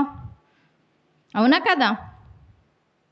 మరి లూదియమ్మ గారు అలా చేశారా? మీకన్నా గొప్ప బిజినెస్ లూదియమ్మ గారిది, మీకన్నా మంచి వ్యాపారం లూదియమ్మ గారిది. కేవలం ధనవంతులు ధరించే వస్త్రాలకు సంబంధించిన మెటీరియల్ సప్లై చేసిద్ది. ఆమె ఓనరు, ఆమె డీలరు. ఎంత టర్న్ ఓవర్ ఉండిద్దండి ఆమెకు, మరి ఎంత లావాదేవీలు ఉంటాయి ఆమెకి. మళ్ళీ ఒక పక్క కుటుంబాన్ని రన్ చేసుకోవాలి. దైవభక్తి కలిగిన ఒక స్త్రీ అంటే ఫ్యామిలీ ఉండిద్ది కదండి. ఫ్యామిలీ ఉండిద్ది కదా, భార్య, భర్త, పిల్లలు ఉంటారు కదండి. వాళ్ళందరినీ చూసుకోవాలి. దేవుడి పనిలో ఉంటుంది, దేవుడిని వెతికే పనిలో ఉంటుంది. మరలా అంగరంగ వైభవంగా చూడాల దేవాలయాన్ని. ఎక్కడ నేర్చుకుందండి ఆమె దేవుని వాక్యాన్ని? ఒక చిన్న సముద్ర తీరాన్ని, ఒక చిన్న పూరి గుడిసెలో నేర్చుకుంది. అంటే ఆమె ఇడప్పుడు కూడా దేవాలయానికి వెళ్ళిద్ది వచ్చిద్ది. కానీ ఆమెకి అప్పటి వరకు సరైన పాస్టర్గా దొరకలా. ఆమెకి కింద అదే వస్తుంది మనకి. అంటే ఇలాంటి వ్యాపారం చేసే స్త్రీల గురించి ఎక్కడన్నా మాట్లాడుకోవాలన్నా, ఎవరికన్నా చెప్పాలన్నా కూడా ఎంత గొప్పగా చెప్తారండి. అది ఉంది, ఆ ఫ్లాట్ ఉంది. అసలు ఆమె అడుగుపెట్టిన ప్రతి చోట ఫ్లాట్స్ కొనటమే, బిల్డింగులు కట్టడమే. ఇంతే కదండి చెప్పేది. ఇంకా గొప్పగా చెప్పుకోవాలంటే ఆమెకు లేదంటూ లేదు, ఆమెకు కొదువు లేదు. ఈ మాటలే కదండి ఏదైనా జాబ్ చేసే స్త్రీల గురించి చెప్పుకోవాలంటే. అవునా కదండి? ఇవే కదా స్త్రీల గురించి చెప్పేది. పలానా వాళ్ళు దేవుళ్ళలో ఉండారు, దేవుని కోసం బ్రతుకుతున్నారు, పలానా వాళ్ళ భార్య, పలానా వాళ్ళ కుమార్తె, పలానా వాళ్ళ తల్లిగారు దేవుళ్ళలో ఉండారు, దేవుని కోసం బ్రతుకుతున్నారు అనే చెప్పుకునే స్త్రీల గురించి చెప్పుకునే దాఖలాలు ఎక్కడన్నా ఉన్నాయండి? నేడున్న సంఘాల్లో స్త్రీల గురించి మాట్లాడుకుందాం. ఏ స్త్రీ గురించి మాట్లాడాలన్నా కూడా ఆమె కలిగి ఉన్న క్వాలిటీస్, దేవుడికి నచ్చని క్వాలిటీస్ గురించే నడుస్తుంది. కానీ ఏ స్త్రీ గురించి అయినప్పటికి కూడా ఇక్కడ లూదియా గారిని దేవుడు సర్టిఫై చేసి చెప్తున్నాడండి. పేరు చెప్పిన వెంటనే చెప్పేశాడండి. లూదియాను దైవభక్తి కలిగిన ఒక స్త్రీ. విని చూడండి, ఎంతోమంది స్త్రీలు వచ్చారు. అంటే వాళ్ళందరిలో ఏం లేదు? దేవుని భక్తి లేదు, భయం లేదు. వెళ్తాం వస్తాం అన్నట్లుగానే ఉన్నారు. కానీ దేవుణ్ణి వెతకాలి, ఈ రోజున నిజమైన దేవుణ్ణి తెలుసుకోవాలి, అసలు దేవుని ప్రేమను తెలుసుకోవాలి, దేవుని మనసును తెలుసుకోవాలి. అసలు నేను ఎందుకు వెళుతున్నాను, అసలు అర్థం ఉందా, అర్థం లేకుండా ఇన్ని సంవత్సరాల నుంచి తిరిగానే అన్న భయం లేదండి క్రైస్తవులకి. లేదన్నట్లుగానే కనిపిస్తుంది. ఇక్కడ లూదియమ్మ గారితో పాటు చాలామంది స్త్రీలు వచ్చారు. వారి గురించి ఏం రాయలే దేవుడు. మీరు బాధపడవచ్చు. మరి రాశాడండి దేవుడు ఇక్కడ. ఒక లూదియా గారి గురించి ఎందుకు రాశారు? మిగతా వాళ్ళందరూ ఎందుకు వెళ్ళినట్టు కనిపిస్తుంది?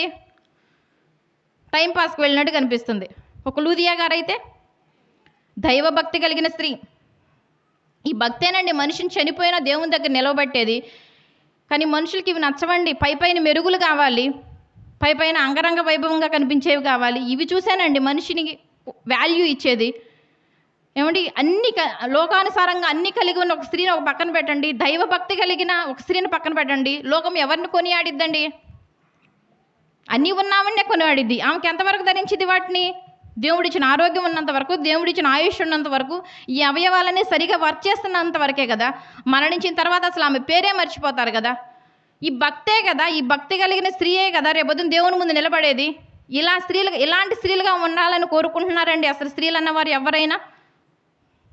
ఏముందిలే 4 రోజుల జీవితమే కదా, దేవుల్లో బ్రతికేస్తే పోయిద్ది కదా, వాటి కోసం ఆరాటం ఎందుకు, తపన ఎందుకు, తాపత్రయం ఎందుకు? దేవుడు ముందే చెప్పాడు. జ్ఞానవంతురాలైతే ఏం చేసిద్ది? తన ఇల్లుని, ఇప్పుడు అర్థమైందా మీకు ఇల్లు అంటే ఏదో? జ్ఞానవంతురాలైతే తన ఇల్లు కట్టుకునేది. మూఢురాలైతే ఏం చేసిద్ది? ఉన్నదాన్ని కూడా పీక్ పక్కన పడేసిద్ది. లూదియా గారి గురించి అయితే దేవుడు ఏం చెప్తున్నాడంటే టైంపాస్ స్త్రీ కాదండి. అందరితో పాటు దేవాలయానికి వెళ్ళాను వచ్చాను అన్నట్లుగా కనిపించట్లా. నాకు అన్నీ ఉన్నాయి కదా, నాది ఒక నెంబర్ 1 బిజినెస్. ఆమెది నెంబర్ 1 బిజినెస్సే కదండి మనం ఆలోచన చేసినప్పటికి కూడా. నెంబర్ 1 బిజినెస్ నాకేంటిలే, అసలు నేను దేవాలయానికి వెళ్ళవలసిన అవసరం ఏంటి, అదేదో చిన్న షెడ్డు, అక్కడికి వెళ్ళి నేను నేర్చుకునేది ఏంటి అనే ఆలోచన కలిగి ఉందా అండి? దేశం కానీ దేశంలో, పట్టణం కానీ పట్టణంలో దేవుడి కోసం వెతుకుతుంది. వెతికే క్రమంలో ఆమెకి దేవుడు దొరికాడండి. చూడండి 14వ వచనం. ప్రభువు ఆమె హృదయమును తెరచెను కనుక. ఏమండి మనకి ప్రకటన గ్రంథం 3వ అధ్యాయం 20వ వచనంలో చెప్పాడు కదా, దేవుడు ఏమన్నా డైరెక్ట్గా తోసుకుని వచ్చేస్తాడండి హృదయాన్ని, హృదయం అనే డోర్ని. నువ్వు ఓపెన్ చేస్తేనే కదా. నేను ఎన్నో సంవత్సరాల నుంచి డోర్ దగ్గర నిలబడి ఉన్నాను, ఇక నిల్చోలేనని దేవుడు ఏమైనా డైరెక్ట్గా దోసుకుని వచ్చిన దాఖలాలు ఎక్కడన్నా ఉన్నాయండి? లేవు. అంటే ప్రభు ఆమె హృదయంను తెరచను కనుక. ఎవరు ఓపెన్ చేయాలి నీ డోర్ని, నీ హృదయపు డోర్ని? దేవుడే ఓపెన్ చేయాలి. దేవుడు ఓపెన్ చేయాలంటే ఎవరు పర్మిషన్ ఉండాలి? ఇక్కడ నీ పర్మిషన్ ఉండాలి కదా. అంటే నీ పర్మిషన్ ఉండాలంటే నీకు ఎవరు వివరింప చేయాలి వాక్యాన్ని?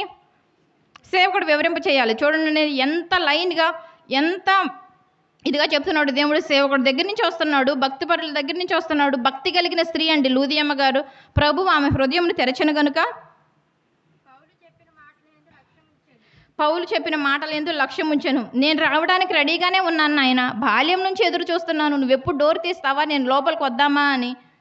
కానీ సేవకుడు ద్వారా మాట్లాడతాడండి దేవుడు. ఆ సేవకుడు చెప్పవలసిన మాటలు చెప్పకపోతే ఎంతటి విశ్వాసులకైనా ఎలా అర్థమైద్దండి మరి?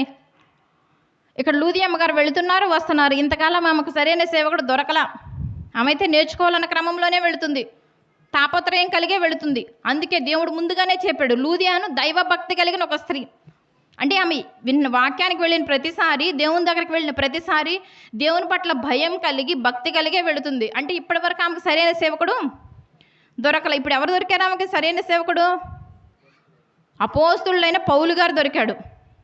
అటు లూదియా గారి కన్నా ఒక టయానికి దొరికినట్లు కనిపిస్తుంది. మరి నీకు నాకు దొరికాడా సరైన సేవకుడు?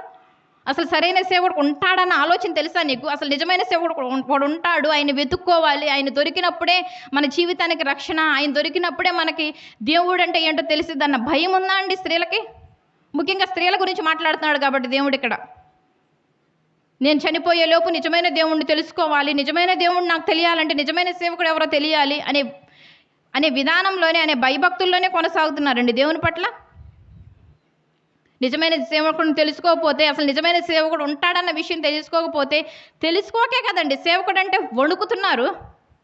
అమ్మో సేవకుడిని అంటమే, దేవుడు ఎదురాడి మాట్లాడమన్నాడు. మరి సేవకుడికి ఎవరు మాట్లాడతారు? మరి నీ కుటుంబంలో నువ్వే ఛార్జ్ తీసుకోకపోతే, నీ కుటుంబంలో నీవే ఛార్జ్ తీసుకోకపోతే, నీ పిల్లలు కూడా వణుకుతూ భయపడాల్సిందే. కానీ జీవితాంతం వరకు దేవుడు పక్షాన, దేవుడు ఆలోచనలు తెలియజేసేవారు ఎవరు వస్తారు? మరి సేవకుడికి భయపడుతున్నావు, రోడ్ల మీద ఎర్రబట్టలు వేసుకునే కాటిపాకులకి భయపడుతున్నావు. ఎందుకు?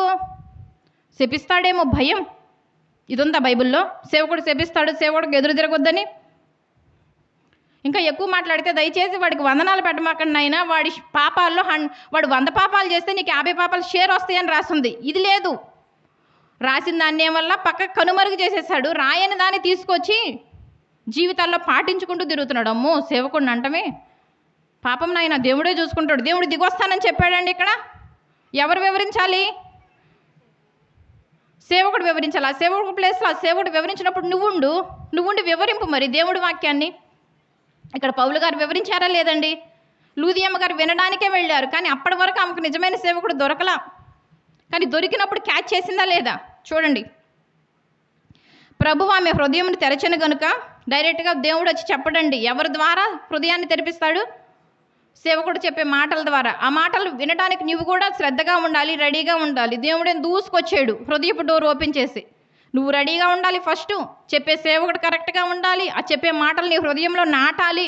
ఆ నాటిన దాని పక్కన నువ్వు పాటించాలి, బిహేవ్ చేయాలి ఆ రీతిగా. అప్పుడు దేవుడు నీ డోర్ ఓపెన్ చేయడానికి రెడీగా ఉన్నాడు. ఇవన్నీ పాటించింది ఎవరు ఇప్పటి వరకు? లూదియా గారు. ఆమె దైవభక్తి కలిగిన స్త్రీయే, కాకపోతే ఆమెకు సరైన సేవకుడు ఇప్పటికి దొరికాడండి. అప్పటి వరకు ఎన్నో ప్రేయర్లకు వెళుతుంది వస్తుంది, కానీ దేవుని పట్ల ఆమెకి భయం ఉంది, భక్తి ఉంది. అందుకే నిజమైన సేవకుడిని దేవుడు సెలెక్ట్ చేసి పెట్టాడు, పౌలు గారిని ఆమె కోసం. ప్రభువు ఆమె హృదయం తెరచను గనుక పౌలు చెప్పిన మాటలు యందు లక్ష్యం ఉంచెను. వినడమే కాదండి, లక్ష్యం ఉంచిందండి. లక్ష్యం అంటే పాటించింది. నేడున్న సిచ్యువేషన్లో దేవుడు మాటలు అందరూ నిర్లక్ష్య పెట్టేవాళ్లే, కానీ లక్ష్య పెట్టేవాళ్ళు ఎవరు లేరండి. అసలు ముఖ్యంగా హిట్ లిస్ట్లో ఉంది ఎవరండి దేవుడి మాటలు నిర్లక్ష్య పెట్టడంలో? స్త్రీలు, ఇంకా విశ్వాసులు, క్రైస్తవులు. ఇంకా దేవుడు చెప్తున్నాడు చూడండి, మలాకీ గ్రంథం 1వ అధ్యాయం 6వ వచనంలో. ఇక్కడ లూదియా అమ్మగారు అయితే లక్ష్య పెట్టారు. ఏదైతే విందో, ఏదైతే పౌలు గారు చెప్పారో మెసేజ్, ఏదైతే ప్రసంగం చేశారో, ఏదైతే వాక్య భాగాన్ని వివరించారో, ఏదైతే దేవుని గురించి తెలియజేశారో, ఆ వాక్యాలన్నింటినీ వింది, లక్ష్య పెట్టింది. లక్ష్య పెడతామంటే పాటించడం. ఎవరు సర్టిఫై ఇస్తారండి? ఇక్కడ ఎవరు సర్టిఫికేట్ ఇస్తున్నారు? దేవుడే కదా. దేవుడే సర్టిఫికేట్ ఇస్తే కాదనగలరా? మలాకీ గ్రంథం 1వ అధ్యాయం 6వ వచనమండి. అసలు ఫస్ట్ లిస్ట్లో దేవుడి నామాన్ని, దేవుడి మాటని నిర్లక్ష్య పెడుతున్న వారు ఎవరో రాసి పెట్టారు చూడండి. ఇక్కడ కుమారుడు తన తండ్రిని కనపరచును కదా. పనివాడు అనగా పనివాడు తనకున్న యజమానిని కనపరుస్తాడు కదా. నా నామమును నిర్లక్ష్య పెట్టు యాజకులారా, బోధకులారా, సేవకులారా, కాపర్లారా, బిషపులారా, పోపులారా. అదే కదండి అక్కడ రాసింది. దేవుని నామాన్ని మొట్టమొదటి లిస్టులో నిర్లక్ష్య పెడుతుంది ఎవరు? దేవుని మనసును వివరణాత్మకంగా వివరించవలసిన సేవకులే దేవుని నామాన్ని నిర్లక్ష్య పెడుతున్నారండి. ఇక్కడ ఒక లూదియా గారు అయితే ఎలా ఉన్నారు? దేవుడు అసలు లూదియా అని పేరు రాసిన వెంటనే ఎవరన్నా ఇచ్చేస్తారండి క్వాలిఫికేషను? అసలు ఇవ్వాలంటే ఎన్ని ఆలోచించాలండి. లూదియాను దైవభక్తి కలిగిన ఒక స్త్రీ. ఎంతోమంది స్త్రీలు వచ్చారు, కానీ దేవుడు సర్టిఫై చేసింది ఏ స్త్రీని? దేవుడు సర్టిఫికేట్ ఇచ్చేంత గొప్పగా ఎవరి భక్తి ఉంది ఇక్కడ? లూదియా అమ్మగారిది. మన టాపిక్లోకి వచ్చేద్దామండి. అపోస్తల కార్యములు 16వ అధ్యాయము 15వ వచనమండి.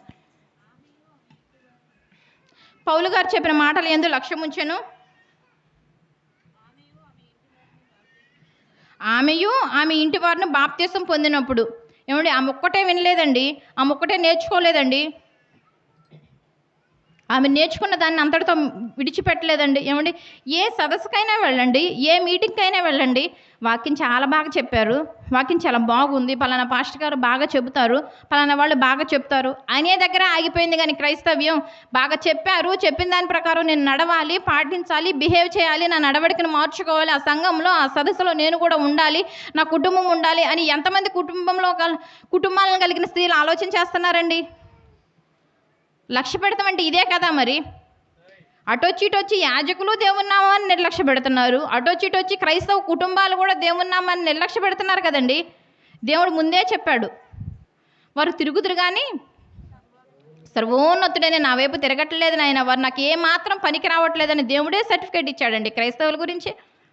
కానీ ఒక లూదియా గారి గురించి అయితే ఏం సర్టిఫికేట్ ఇచ్చారండి? దైవభక్తి కలిగిన స్త్రీ. పౌలు గారు చెప్పిన మాటల పట్ల, తన సేవకుడు చెప్పిన మాటల పట్ల లక్ష్యం ఉంచింది. ఇంకా ఏం చేసిందండి? ఆమెయు ఆమె ఇంటి వారిని బాప్తీసం పొందినప్పుడు. ఏమండి, తన ఇంట్లో ఉన్న కుటుంబం మొత్తాన్ని మార్చేసుకుందండి. ఎన్ని ప్రసంగాలకండి, ఎన్ని మీటింగులకి, ఎన్ని మెసేజ్లకండి?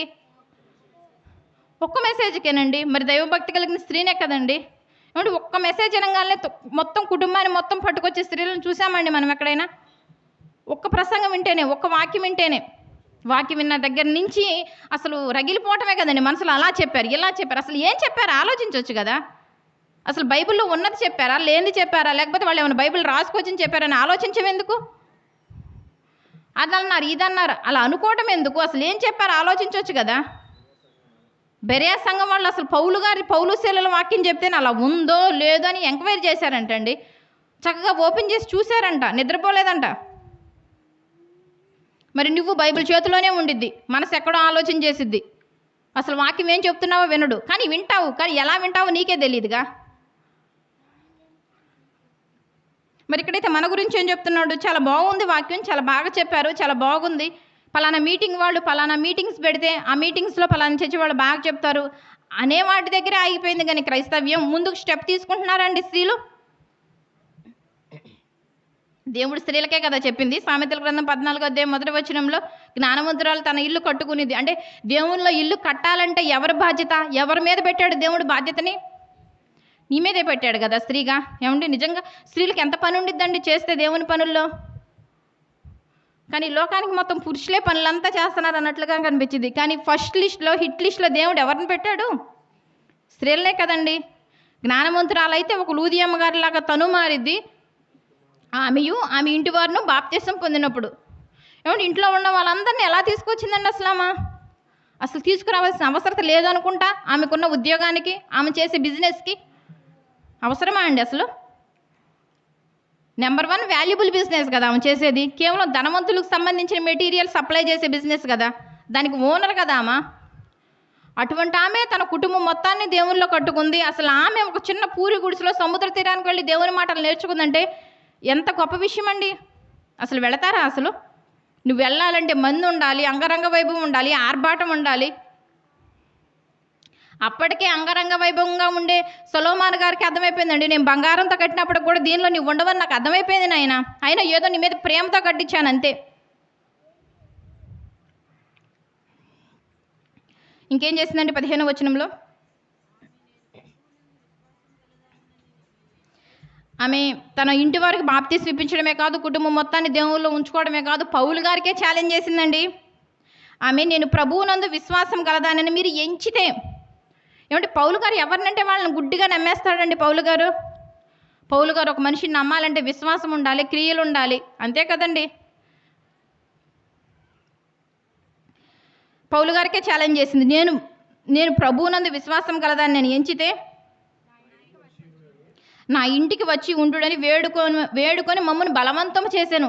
ఏమిటి బలవంతం చేస్తుందండి నాయన? పౌలు గారు, శీలల గారు వాళ్ళతో ఒక టీం ఉంది కదండి, వాళ్ళ టీం మొత్తాన్ని అడుగుతుందంట, నేను కరెక్ట్గా ఉన్నానని మీరు ఎంచితేనే అంతం వరకు నేను నిలబడగలనని. పౌలు గారికి దూరదృష్టి కలిగిన వ్యక్తి కదండి పౌలు గారు. పౌలు గారికే ఛాలెంజ్ చేస్తుందండి, నేను విశ్వాసం కలదానని మీరు అనుకుంటే చివరి వరకు అంతం వరకు నా బ్రతుకు దినములన్నీ దేవునిలో నిలబడతానని మీరు అనుకుంటేనే నా ఇంటికి రమ్మని వేడుకుంటుందండి. పౌలు గారు పిలిచారు కదని ఎగబడి వెళ్ళిపోయే సేవకుడా అండి పౌలు గారు ఏమన్నా? నేడున్న వారి కడుపే వారి దేవుడిగా బ్రతుకుతున్న కాపర లాంటి వాడండి పౌలు గారు ఏమన్నా? చెప్పుడు మాటలకు చెవి యొగ్గే కాపరా అండి పౌలు గారు ఏమన్నా? నేను వెళ్ళొద్దన్నాను కదా సంఘానికి, ఎందుకు వెళ్ళావని కళ్ళార చేసే పౌలు గారు ఏమన్నా? సేవకుడేమన్నా పౌలు గారు? పౌలు గారు ఒక్కరినే కాదండి, తమ టీం మొత్తాన్ని తన ఇంటికి ఆహ్వానిస్తుందండి. ఎందుకు? ఒక పూట భోజనానికి కాదు, నేడున్న సేవకుల్ని కకృతి బ్యాచ్ అండి. ఒక్క పూట భోజనానికి ఆహ్వానిస్తే నేను కంతులు వేసుకుంటూ వెళ్ళిపోయే బ్యాచ్ అండి. కాదంటారా మీరు? బైబిల్లో దేవుడే రాస్తాడు కదా, వారి కడుపే వారి దేవుడిగా బ్రతుకుతున్నారు నాయన, మీ ఆత్మలు జాగ్రత్త, మీ కుటుంబం జాగ్రత్త. జ్ఞానవంతురాలైతే లూదియా గారిలాగా తన ఇల్లు కట్టుకునిద్ది, 3 నాలైతే ఇల్లు పీకి వేసుకునిద్ది. అసలు జ్ఞానవంతురాలకు ఒక మంచి సేవకుడు ఉన్నాడు అనే విషయం తెలుసుకోవాలని రాశాడు కదండి. ఇప్పటి వరకు చెప్పిందంత అదే కదా దేవుడు. ఈ ఆఫర్ నేడు ఫ్యామిలీతో ఉన్న సేవకులకు వస్తే ఇమ్మీడియట్గా వెళ్ళిపోరా అండి? హ్యాపీగా వెళ్ళిపోతారు. పైగా ఆమె ఏమన్నా సింపుల్గా ఆహ్వానిస్తుందండి, ఆమె ఏం చేస్తుంది? బ్రతిమాలుతుంది, బలవంతం చేస్తుంది. అదే రాసింది కదండి, నేను ప్రభువునందు విశ్వాసం కలదానని మీరు ఎంచితే, మీరు అనుకుంటే నా ఇంటికి వచ్చి ఉండుడని ముందే చెప్పాడు పౌలు గారు. సువార్త పనుల సంఘాలను కట్టుకుంటూ వెళ్ళిపోతూ ఉంటారు. అక్కడ కొన్ని దినాలు స్టే చేయవలసి వచ్చింది ఫిలిప్పి పట్టణంలో. మీరు ఎన్ని దినాలున్నా పర్లేదు నాయన, పోషించడానికి నేను ధైర్యంగా ఉన్నాను, మిమ్మల్ని పోషిస్తాను, మీరు వచ్చి ఉండండి ఆయన, ఫస్ట్ మీరు నా ఇంట్లో అడుగు పెడితే చాలు, నేను అంతవరకు నిలబడతానని మీరు విశ్వాసం కలదని ఎంచితేనే నా ఇంటికి రండి. నేను సాదాసీదా మనిషిని, సాదాసీదా స్త్రీని మధ్యలో ఆగిపోతాను అనుకుంటే మీరు రావద్దు. ఛాలెంజ్ విసిరిందండి పౌలు గారికి. పౌలు గారు మన ఇప్పుడున్న సేవకులు లాంటి సేవకుడు కాదు, లూదియమ్మ గారు లాంటి భక్తిపరులు లేరు. ఉన్నారంటారండి? ఉండాలనే దేవుడు చెప్తున్నాడు. కానీ ఇప్పటి వరకు విన్న వాక్య భాగాన్ని బట్టి లేరు కదండి. లూదియమ్మ గారు వినడమే కాదు, లక్ష్య పెట్టడమే కాదు, తన ఫ్యామిలీ మొత్తాన్ని రక్షణలోకి తీసుకొచ్చింది కదండి. జ్ఞానవంతురాలు తన ఇల్లు కట్టిందా లేదా? ఇప్పుడు కట్టుకుంది. తీసుకురావడమే కాదు, ఇంట్లో సంఘాన్ని కూడా నడిపిస్తుందండి. ఏమా నేను ఒక మెసేజ్కే ప్రార్థన పెట్టించాలంటేనే భయమే నీకు. తెల్లారితే పాస్టర్ గారు ఏమంటారో ఎందుకమ్మా బైబిల్ పాఠశాలను పిలిచి ప్రార్థన పెట్టించావు? భయం, వణికిపోతారు. అవునా కదండి? మరి ఇక్కడ లూదియమ్మ గారు అయితే ఇంట్లో సంఘాన్ని నడిపిస్తుందండి. చూడండి, అంటే అసలు బైబిల్ మొత్తం మీద చూస్తే ఏం గురించి ఎన్ని రిఫరెన్స్లు రాసి ఉంటాయండి? 3 రిఫరెన్స్లు. సింపుల్గా 3 రిఫరెన్స్లోనే తన జీవితం మొత్తాన్ని తెలియజేస్తున్నాడండి దేవుడు. అంటే ఎంత భక్తిగా బ్రతకకపోతే దేవుడు అసలు పేరు కూడా మెన్షన్ చేస్తాడండి. దేవుడు చాలామంది పేర్లు రాయడు బైబిల్లో. తనకి ఎంతో ఇష్టమైతేనే రాస్తాడు, లేకపోతే ఎంతో పనికి మాలిన వాళ్ళు అయితేనే రాస్తాడు. లూదియమ్మ గారి పేరు వెంటనే భక్తి, దైవ భక్తి కలిగిన స్త్రీ. మనందరం దేవుని దగ్గరికే వెళుతున్నాం. మరి భయభక్తులు ఉన్నాయంటారా? పౌలు గారు సువార్త ప్రకటించే క్రమంలో ఏమండి ఉన్నట్లుగా వివరిస్తే ఎవ్వరికీ నచ్చదండి. శత్రువులు ఎక్కడి నుంచో ఉంటారండి, ఫ్యామిలీలో నుంచే తయారవుతారు. ఆనాడు యేసు ప్రభువుల వారికైనా ఏనాడైనా యేసు ప్రభువుల వారు సత్య సువార్త, రాజ్య సువార్త, పరలోకానికి చేర్చే సువార్త తెలియజేస్తుంటే వివరించడంలో ఇంట్లో వాళ్ళు ఏమన్నారండి? దెయ్యం పట్టింది, తిండి మోతూ తీసుకువెళ్ళండి, మా కడుపున చెడబుట్టాడు. ఈ మాటలే కదండి పౌలు గారు ప్రభువుల వారిని అంది యేసు ప్రభుని. మరి ఇక్కడ పౌలు గారు వాళ్ళు వచ్చేసరికి వాక్యాన్ని ఉన్నదన్నట్లుగా ప్రకటిస్తే రోమీలకు నచ్చలేదండి, జైల్లో వేశారు తీసుకువెళ్ళి. ఏం నేరం చేయ అవసరం లేదండి, వాక్యాన్ని పట్టుకుని ఉన్నదన్నట్లుగా వివరిస్తే చాలు, అందరికీ శత్రువులే.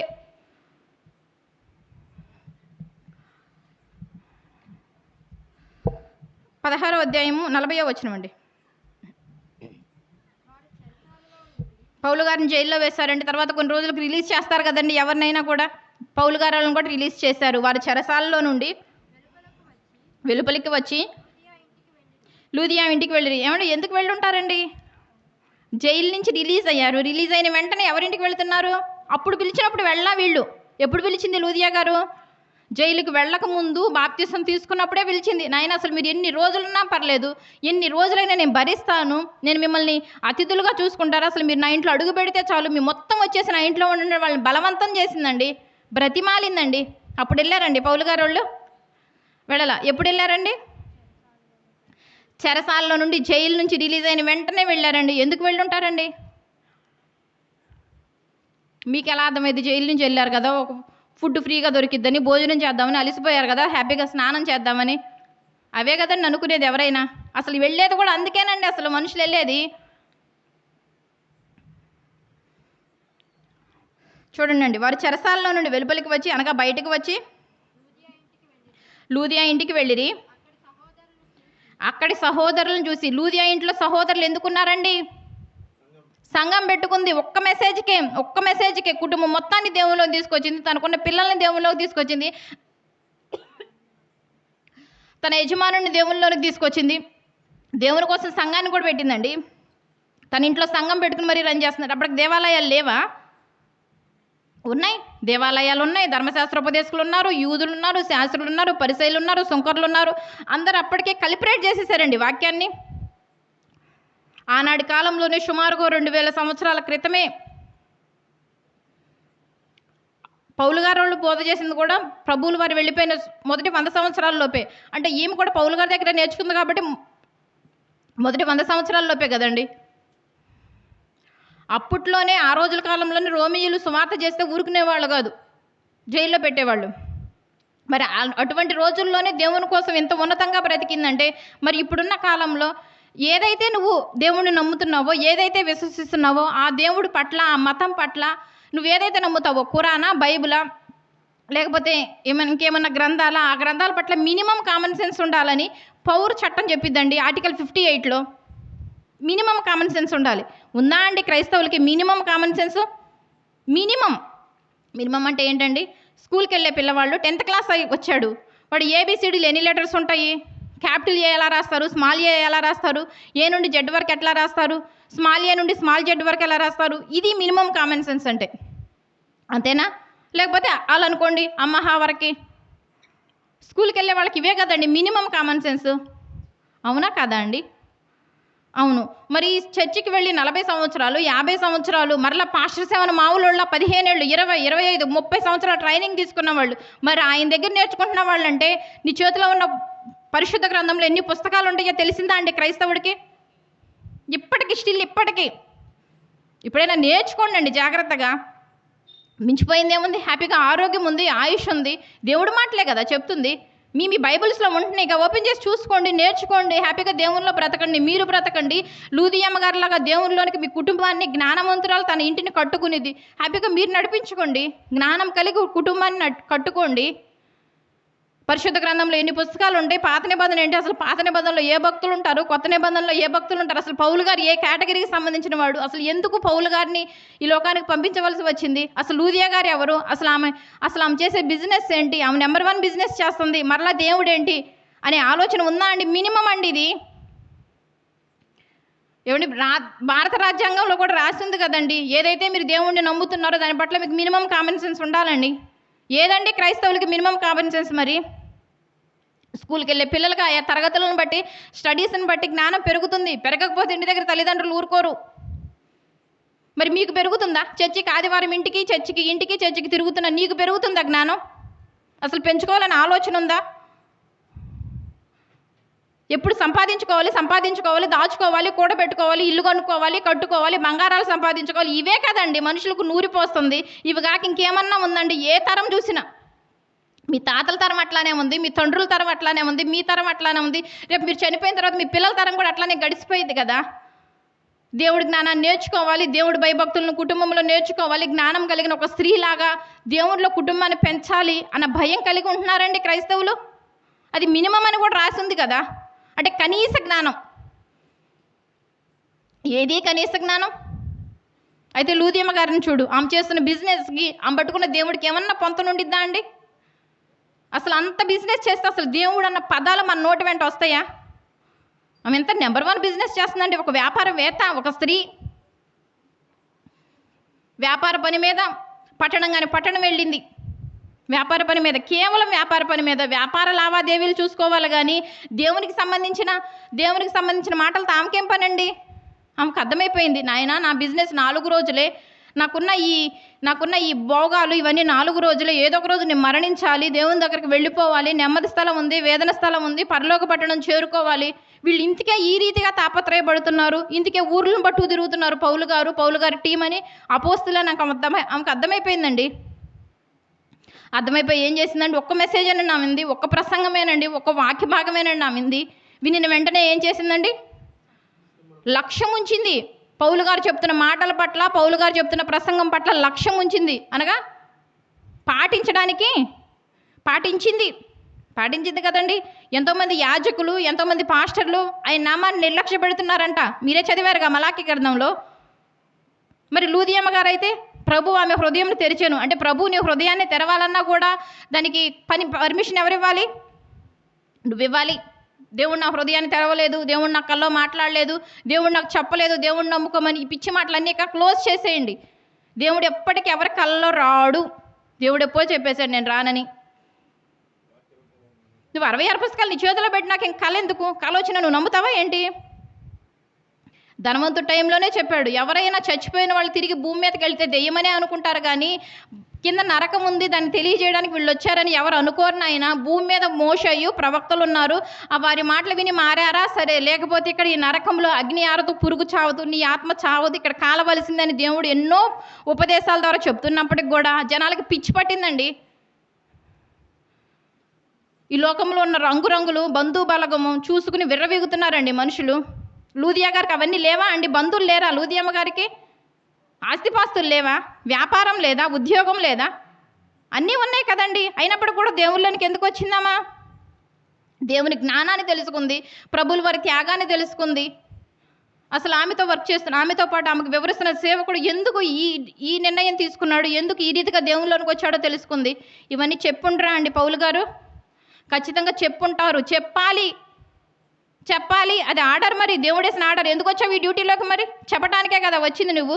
నేను ఉచితంగా పొందితిని, మీరు నువ్వు ఉచితంగా ప్రకటించడానికి రాస్తుంది. మరి ఈ మాటలు ఏమైపోయినాయి? మరి పౌలు గారు ఉచితంగా ప్రకటించాడు, అక్కడ ఏమైనా మనీ తీసుకున్నట్లుందా? ఉచితంగానే ప్రకటించాడు కాబట్టి ఆమెకు అర్థమైంది. అర్థమైన వెంటనే ఏం చేసింది? ఇంట్లో సంఘం రన్ చేస్తుంది. చూడండి,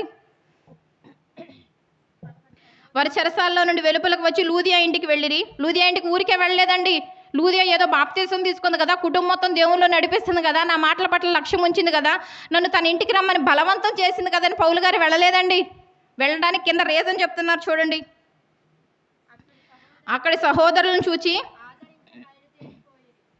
ఆదరించి బయలుదేరిపోయారు. ఏమండి, జైలు నుంచి వచ్చిన వాళ్ళని ఇంట్లో వాళ్ళు ఆదరిస్తారా? ఇంట్లో ఉన్న వాళ్ళని జైలు నుంచి వచ్చిన వాళ్ళని ఆదరిస్తారండి? పాయింట్ గమనించాలి. చెప్పాలండి, అర్థం కావట్లేదా? జైలు నుండి వచ్చిన వాళ్ళని ఇంట్లో ఉన్న వాళ్ళని ఆదరిస్తారా మర్యాదలు చేసి? లేకపోతే ఇంట్లో ఉన్న వాళ్ళని జైలు నుండి వచ్చిన వాళ్ళని ఆదరిస్తారా అండి? జైలు నుంచి వచ్చిన వాళ్ళని, అయ్యా ఎప్పుడు తిన్నావో, ఎప్పుడు స్నానం చేసావో, చాలా రోజులైంది ఇల్లు వదిలి వెళ్ళిపోయి, అసలు ఎలా ఉన్నావు, ఏంటి నాయన, జరిగిపోయింది ఏదో జరిగిపోయింది, ఇక్కడి నుంచి అయినా హ్యాపీగా ఉండని ఇంట్లో వాళ్ళు మంచి చెడు చెప్పి కొంచెం ఆదరిస్తారు కదండి జైలు నుండి వచ్చిన వాళ్ళని. అంతే కదండి. మరి ఇక్కడ ఏంటండి రివర్స్లో రాసింది? చెరసాలలో నుండి వెలుపలకు వచ్చి లూదియా ఇంటికి వెళ్ళి అక్కడ సహోదరులను చూసి ఆదరించి బయలుదేరిపోయారు. అక్కడ సహోదరులకు వాక్యం చెప్పారండి పౌలు గారు వాళ్ళు. పౌలు శీలల టీం మొత్తాన్ని అరెస్ట్ చేశారు కదండి, రోమియోలు జైల్లో పెట్టారు కదండి. జైలు నుంచి రిలీజ్ అయిన తర్వాత వెంటనే వాళ్ళకి ఎవరి గృహం గుర్తొచ్చిందండి? లూదియా గారి ఇల్లు గుర్తొచ్చింది. లూదియమ్మ గారి ఇల్లు గుర్తొచ్చింది. ఎందుకు గుర్తొచ్చింది? వాళ్ళ ఇంట్లో కొన్ని ఆత్మలు ఉన్నాయి. ఆ ఆత్మలు రక్షించడానికి లూదియా నా నుండి వినిన దాన్ని ఏదైతే విందో, ఏదైతే పాటించిందో, ఏదైతే పాటిస్తుందో, ఆ పాటిస్తున్న దాన్ని, తను నేర్చుకున్న దాన్ని నలుగురికి తెలియజేయడానికి తన ఇంట్లో సంఘం పెట్టుకుంది. ఆ సంఘంలో వాళ్ళకి మా వలన ఆదరణ కావాలి, మా నుండి దేవుని మాటలు వాళ్ళకి వివరింప చేయాలి, దేవుడి త్యాగాన్ని తెలియచేయాలి. తండ్రి ప్రియకుమారుడు ఏ రీతిగా ఈ లోకంలో బలైపోయాడో, మన కోసం ఏ రీతిగా బలైపోయాడన్న ఆ త్యాగాన్ని తెలియచేయాలి, తండ్రి ప్రేమను తెలియచేయాలి. ఏమంటే మనిషిని ఆదరించడం అంటే భోజనం పెట్టడమే అనుకుంటున్నారండి. నిజంగా ఆత్మలను రక్షించే పని కూడా చాలా గొప్ప ఆదరింపండి. పౌలు గారు వాళ్ళు ఇంటికి వెళ్ళి భోజనం చేసి స్నానం చేసినట్లు కనిపిస్తుందండి ఇక్కడ. చేస్తే రాసేవాళ్ళు ఇక్కడ. మరి అలా ఉందా అండి? అక్కడ సహోదరులను చూసి ఆదరించి బయలుదేరి వెళ్ళిపోయి జైలు నుంచి రిలీజ్ అయ్యారు. రిలీజ్ అయిన వెంటనే లూదియమ్మ గారి ఇల్లు గుర్తొచ్చింది, ఇంట్లో ఉన్న సంఘం గుర్తొచ్చింది. అక్కడికి వెళ్ళారు, హ్యాపీగా వాక్యం చెప్పారు, దేవుని మాటలు తెలియజేశారు, వివరించారు, మరలా వేరే సంఘానికి వెళ్ళిపోయారు. ఏంటండి ఎంత గొప్పగా బ్రతికారు వీళ్ళు! మనలాంటి మనుషులే కదా. ఆ రోజుల్లో కూడా దేవాలయాలు ఉన్నాయి లేకేమి? ఎప్పటి నుంచో ఉండే దేవాలయాలు. ధర్మశాస్త్ర బోధకులు వాళ్ళు చెప్పరు, చెప్పే వాళ్ళని చెప్పనివ్వరు అని దేవుడు అప్పుడే చెప్పాడు. లోకసువార్త 11:52 ఉంటుంది చూడండి. అయ్యో ధర్మశాస్త్రోపదేశకులారా, జ్ఞానమంత ఆలోచనని ఎత్తుకొని పోయిరి, మీరును లోపల ప్రవేశింపరు. అనగా పరలోకంలో ప్రవేశింపే వారిని కూడా ప్రవేశింపనివ్వరు. అనగా ఆటంకపరుస్తున్నారు. తెలియజేయవలసిన మాటలను తెలియజేయరు, వివరించరు, ఎవరైనా వివరిస్తే ఒప్పుకోరు. ఇదే జరుగుతుందా అండి నేడున్న సిచ్యువేషన్లో కూడా? ఇదే జరిగిద్ది కూడా. ఇటువంటి సిచ్యువేషన్లో ఎలా ఉండాలండి మనం? మినిమం కామన్ సెన్స్, కనీస జ్ఞానం కూడా తెలియకుండా ఈ బైబిల్ ఒకటి చేతిలో పట్టుకుని తిరుగుతూ ఇంటికి చర్చికి తిరగటంలోనే మన జీవితం తెల్లారిపోతుంది కదా. మరి నేర్చుకునేది ఎప్పుడు? నేర్చుకున్న దాన్ని జ్ఞానవంతురాల్లాగా కుటుంబాన్ని కట్టుకునేది ఎప్పుడు? కట్టుకోరా అండి కుటుంబాన్ని దేవునిలో? 3 రాళ్ళలాగా పీకి వేసుకుంటారా అండి? ఒక లూదియమ్మ గారిని చూడండి, దైవభక్తి కలిగిన స్త్రీ కాబట్టి ఏదో ఒక రోజు దేవుడు సరైన సేవకుడిని ఆమె హృదయానికి కనెక్ట్ చేశాడు. ఎప్పటి నుంచో దైవభక్తి కలిగిన స్త్రీ, కాకపోతే సరైన సేవకుడు దొరకలేదండి పాపం లూదియా గారికి. కానీ దొరికిన తర్వాత వదులుకుందా అండి? వదులుకోలే. వాళ్ళని బలవంతం చేస్తుంది. ఆయన మీరందరూ మా ఇంటికి రండి, మీరందరూ మా ఇంటికి వచ్చి ఉండండి, నాకు అది చాలు అని బలవంతం చేస్తుందండి. ఇంత గొప్పగా ప్రభువుల వారి త్యాగాన్ని తెలుసుకుంటున్నాం, నేర్చుకుంటున్నాం. బళ్ళ తీసుకునేటప్పుడు ఏదో ఏడ్చేసి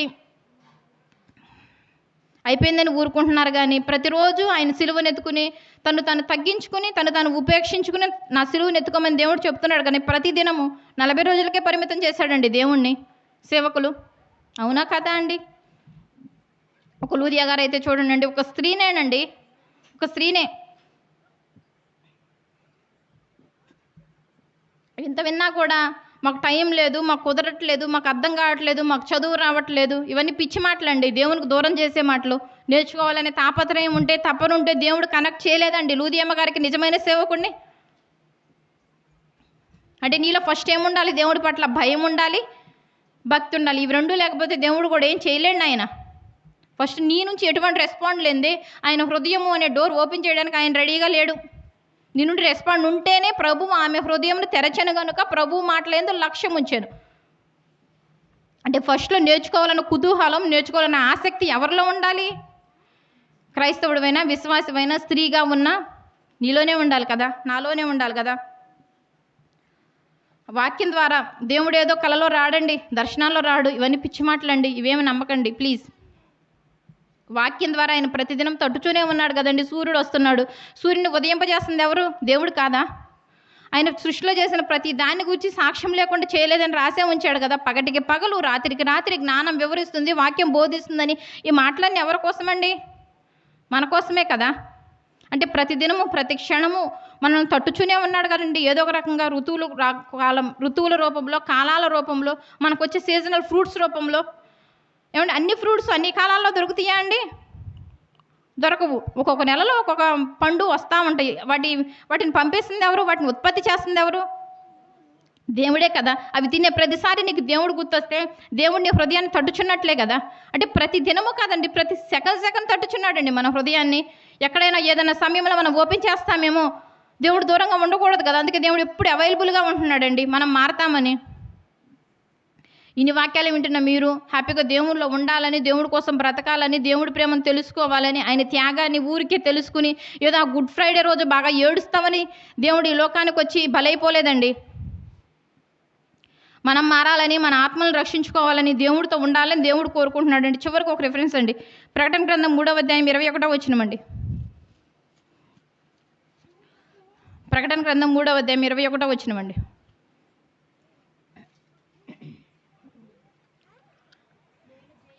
నేను జయించి నా తండ్రితో కూడా ఆయన సింహాసనం నందు కూర్చుండి అన్న ప్రకారం. ఏమండి, ప్రభువులు వారు ఊరికే ఈ లోకానికి వచ్చి వెళ్ళిపోతేనే దేవుడు పరలోకం ఇచ్చేశాడా అండి? తన సొంత కుమారుడికే, తన ప్రియ కుమారుడికే. ఏమండి, ప్రభువులు వారు ఈ లోకానికి వచ్చిన కాలంలో అసలు సరిగా నిద్ర కూడా పోలేదు కదండి. అసలు సరిగా ఫుల్ మీల్స్ కూడా చేసిన దాఖలాలు లేవు కదండి. మీరు చదువుకుంటే సువార్తలు అన్నింటిలో. ఏమండి, ఎక్కడ భోజనం చేశాడండి? పాపం ఇంటికి వెళితే ఒక ముద్ద భోజనం పెడతారు, ఒక ముద్ద ఆహారం తీసుకుందాం ఇంటికి వెళితే ఇంట్లో వాళ్ళే నెట్టివేశారు కదా. ఎప్పుడు ఆ 12 మందిని వేసు తిరుగుతావు, వెళ్ళిపోను, అసలు ఇంట్లో లే అని తినే ప్లేట్ను కూడా తీసేసినట్లు ఉండిద్దండి కొన్ని అధ్యాయాల్లో. ఏమండి, తన సొంత ప్రియకుమారుడికే, స్వరక్షుడికే ఈ లోకంలో భోజనం చేసే ఇది కూడా లేదా అండి? ప్రతిదినము కన్నీళ్లతోనూ, యాచనలతోనూ, ప్రార్థనలతోనూ తన్ను మరణం నుండి రక్షించగలిగిన వానికి ప్రతి దినము మొరపెడుతూనే ఉన్నాడండి. ప్రతి దినము మొరపెడుతున్నాడండి. తన ప్రియకుమారుడే ఈ లోకానికి వచ్చి అంతలా మొరపెడుతుంటే మరి మనం హ్యాపీగా ఈ లోకంలో బ్రతికేసి వెళ్ళిపోతే మనల్ని పరలోకం రానిస్తాడంటారా? ఏమైనా హ్యాపీగా దేవుడు ఏమైనా మన ఇన్విటేషన్ చెప్తున్నాడా? మీరు చనిపోయిన వెంటనే పరలోకం ఇస్తానని. కొన్ని పనులు ఇచ్చాడు, ప్రతి మనిషికి పనులు ఇచ్చాడు. లూదియా గారికి ఇచ్చిన పనిని లూదియా గారు ఫుల్ఫిల్ చేశారా లేదా అండి? చేసింది. తనతో పాటు కుటుంబాన్ని కట్టుకుంది, కుటుంబంతో పాటు సంఘాన్ని కట్టింది. సంఘంలో ఎంతమంది కుటుంబాలను కట్టిందో పాపం. ఎంతోమంది స్త్రీలు ఉన్నారండి పౌలు గారికి ఫిలిప్పి పట్టణంలో హెల్ప్ చేయడానికి. ఆ సహకారుల పేర్లు కూడా జీవగ్రంథంలో రాయినాయన. వాళ్ళు నాకు ఎంతో సహాయం చేశారని వారి గురించి లెటర్ కూడా రాస్తున్నాడండి. ప్రభువులు వారు ఏదో ఈ లోకానికి వచ్చిన వెంటనే జయించలేదండి. ఏమండి, పరలోకం నుంచి మన కోసం ఇష్టపడి ఈ లోకానికి వచ్చాడండి. ఏమండి, మనమే ఎవరి ఇళ్ళకి పడితే వాళ్ళ ఇంటికి వెళ్తానికి ఇష్టపడతామా అండి? మనమే మామూలు మనుషులమే, అక్కడ ఉండే వాళ్ళు కూడా మనలాంటి వాళ్ళే. ఇష్టపడతారా అండి ఎవరైనా? ఇష్టపడరు, ఇష్టం ఉండదు. ఎంత టైం అయినా పర్లేదు, మన ఇంటికి వచ్చి నైట్ పడుకోవాలంతే. ఎవరైనా ఇంట్లో స్టే చేయడానికి ఎవరు ఇష్టపడరు. ఏమండి, మనలాంటి మనుషులమైన మనమే, వాళ్ళు మట్టే మనం మట్టే, అటువంటి మనమే తగ్గించుకుని వెళ్ళలేకపోతుంటే సాక్షాత్తు దేవుని కుమారుడు పరలోకంలో ఈ మట్టి నేల మీద నిలిచాడండి. మన కోసం కాదా? ఆయన పరలోకాన్ని విడిచి మన కోసం నేను వెళతాను తండ్రి, నేను వెళతానని ఆయన ఇష్టంగా వచ్చినట్లుందండి. నువ్వు వెళతావని ఆయన, నువ్వు వెళితే నీ ముఖం మీద ఉమ్ములేస్తారు, గుద్దులు గుద్దుతారు, నీ అంగిని చీల్చుతారు, నిన్ను సిలువేస్తారు, నేను చిత్రహింసలు పెడతారు, నీ స్వజనులే నిన్ను అంగీకరించరు కదా అని ఇన్ని మాటలు చెప్పినప్పుడు కూడా అయినా పర్లేదు నాయన, నేను వెళతాను నీ పిల్లల కోసం, నువ్వు పడే బాధను నేను చూడలేకపోతున్నానని సాక్షాత్తు దేవుని కుమారుడు పరలోకం నుండి ఈ లోకానికి వస్తే ఎవరు అంగీకరిస్తున్నారండి? ఆ రోజు తన సొంత కుటుంబీకులు అంగీకరించలేదు. ఈరోజు మనమే వాళ్ళ కుటుంబం కదా, దేవుని కుటుంబం కదా. ఈరోజు అంగీకరిస్తున్నారండి? ఎవరైనా అంగీకరించడానికి ఇష్టపడుతున్నారా అండి?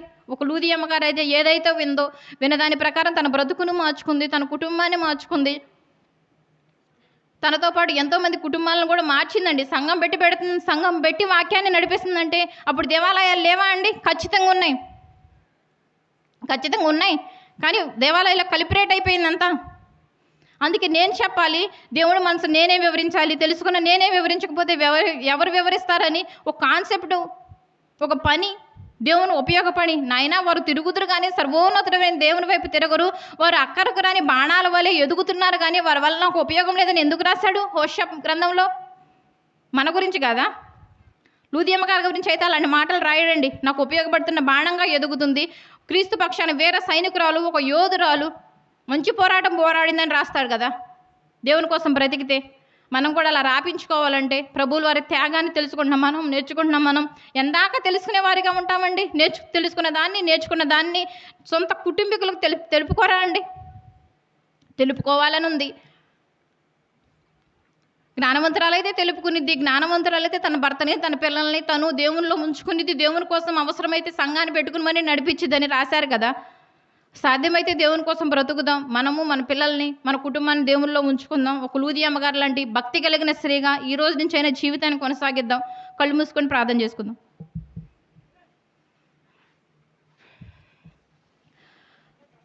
పరలోకమందున్న మా కన్న తండ్రి, మీ ఘనమైన నామానికి ప్రభా వేలాది వందనాలు, స్తోత్రములు తెలియజేసుకుంటున్నాం ప్రభా. ఇదిగో నా తండ్రి ప్రభా, ఇప్పటి వరకు కూడా నా తండ్రి ప్రభా మీ యందు భయం భక్తి కలిగిన ధైర్యవంతురాలైన, మీ మాటలు ఎందు లక్ష్యం కలిగిన ఒక స్త్రీ నా తండ్రి లూదియమ్మ గారి గురించి నా తండ్రి కొన్ని మాటలు వివరింపచేశారు నా తండ్రి. మీ ప్రియకుమారుడి త్యాగాన్ని, అపోస్తుల బోధన విన్న వెంటనే నా తండ్రి ప్రభా ఎంతో సులువుగా, ఈజీగా నా తండ్రి తన మనసును మార్చివేసుకుంది ప్రభా. తనతో పాటు నా తండ్రి జ్ఞానవంతురాలు తన ఇంటిని, తన గృహాన్ని కట్టుకునిద్దని నా తండ్రి ఏదైతే సామెతల గ్రంథంలో రాశారో నా తండ్రి దానిని నా తండ్రి ఆమె రుజువుపరిచింది నా తండ్రి. ఇంట్లో సంఘాన్ని పెట్టుకుని మరీ నా తండ్రి కొన్ని ఆత్మలను రక్షించినట్లుగా కనిపిస్తుంది ప్రభా. ఇదిగో నా తండ్రి ఇప్పటి వరకు నా తండ్రి విన్న మీ బిడ్డలు నా తండ్రి అపార్థం చేసుకోకుండా ప్రభా అర్థం చేసుకుని నా తండ్రి ఇంకెక్కువగా నా తండ్రి దేవుల్లో నా తండ్రి నిలబడే శక్తిని, ధైర్యాన్ని, జ్ఞానాన్ని నా తండ్రి ఆరోగ్యాన్ని నా తండ్రి ఇంకెక్కువగా నా తండ్రి ప్రభా కుటుంబాలను నడిపిస్తున్న స్త్రీలకి, పురుషులకి సహాయం చేయమని, మంచి మనసులు ఇంకెక్కువగా దయచేయమని, ఇప్పటి వరకు తోడుగా ఉండి నా తండ్రి మీ మాటలను మాకు వివరింపచేసిన మీకు అనేక వందనాలు తెలియజేసుకుంటూ ప్రభా ఈ ప్రార్థనా మనవులు మా ప్రభువును మీ ప్రియకుమారుడైన యేసయ్య శ్రేష్టమైన నామములు అడిగి వేడుకుంటున్నాం తండ్రి. ఆమేన్.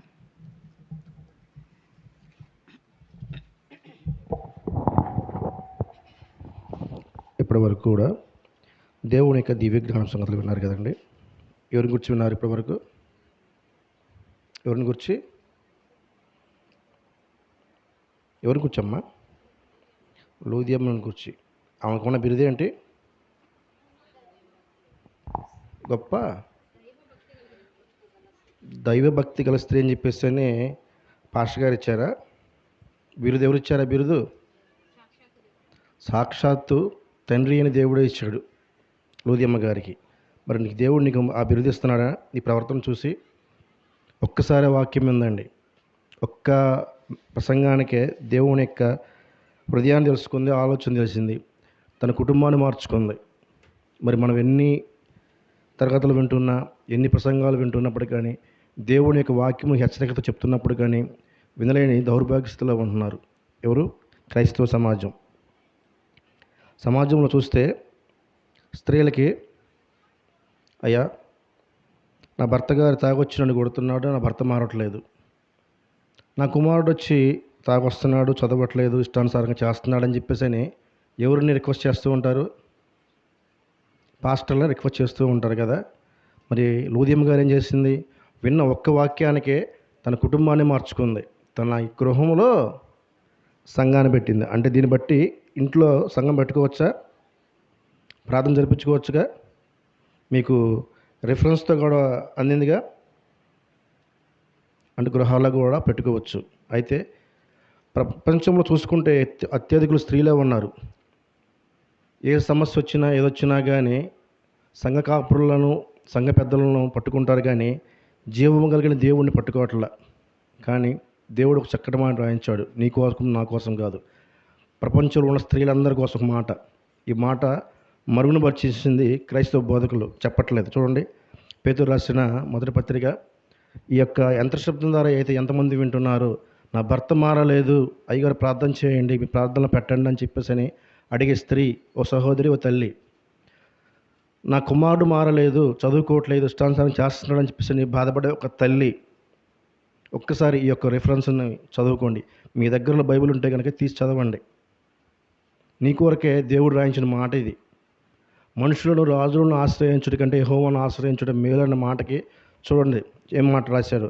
పేతురు రాసిన మొదటి పత్రిక 3వ అధ్యాయం 2వ వచనంలో చూడండి. పేతురు రాసిన మొదటి పత్రిక 3వ అధ్యాయము 2వ వచనంలో,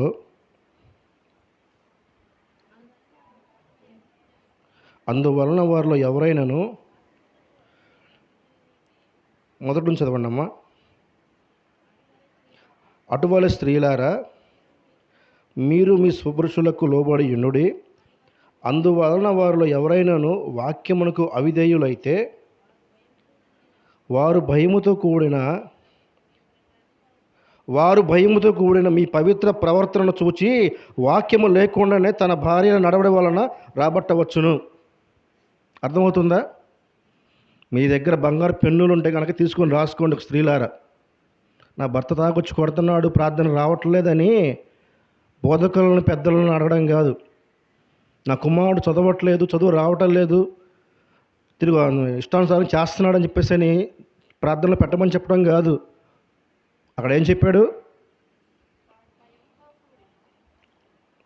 వారు భయముతో కూడిన మీ పవిత్ర ప్రవర్తన చూచి వాక్యములోకి లేకుండానే తమ భార్యల నడవడి వలన రాబట్టవచ్చును. ఎక్కడికి రాబట్టవచ్చును? ఎక్కడ రాబట్టుకోవచ్చు? చర్చిలు తెచ్చుకోవచ్చు.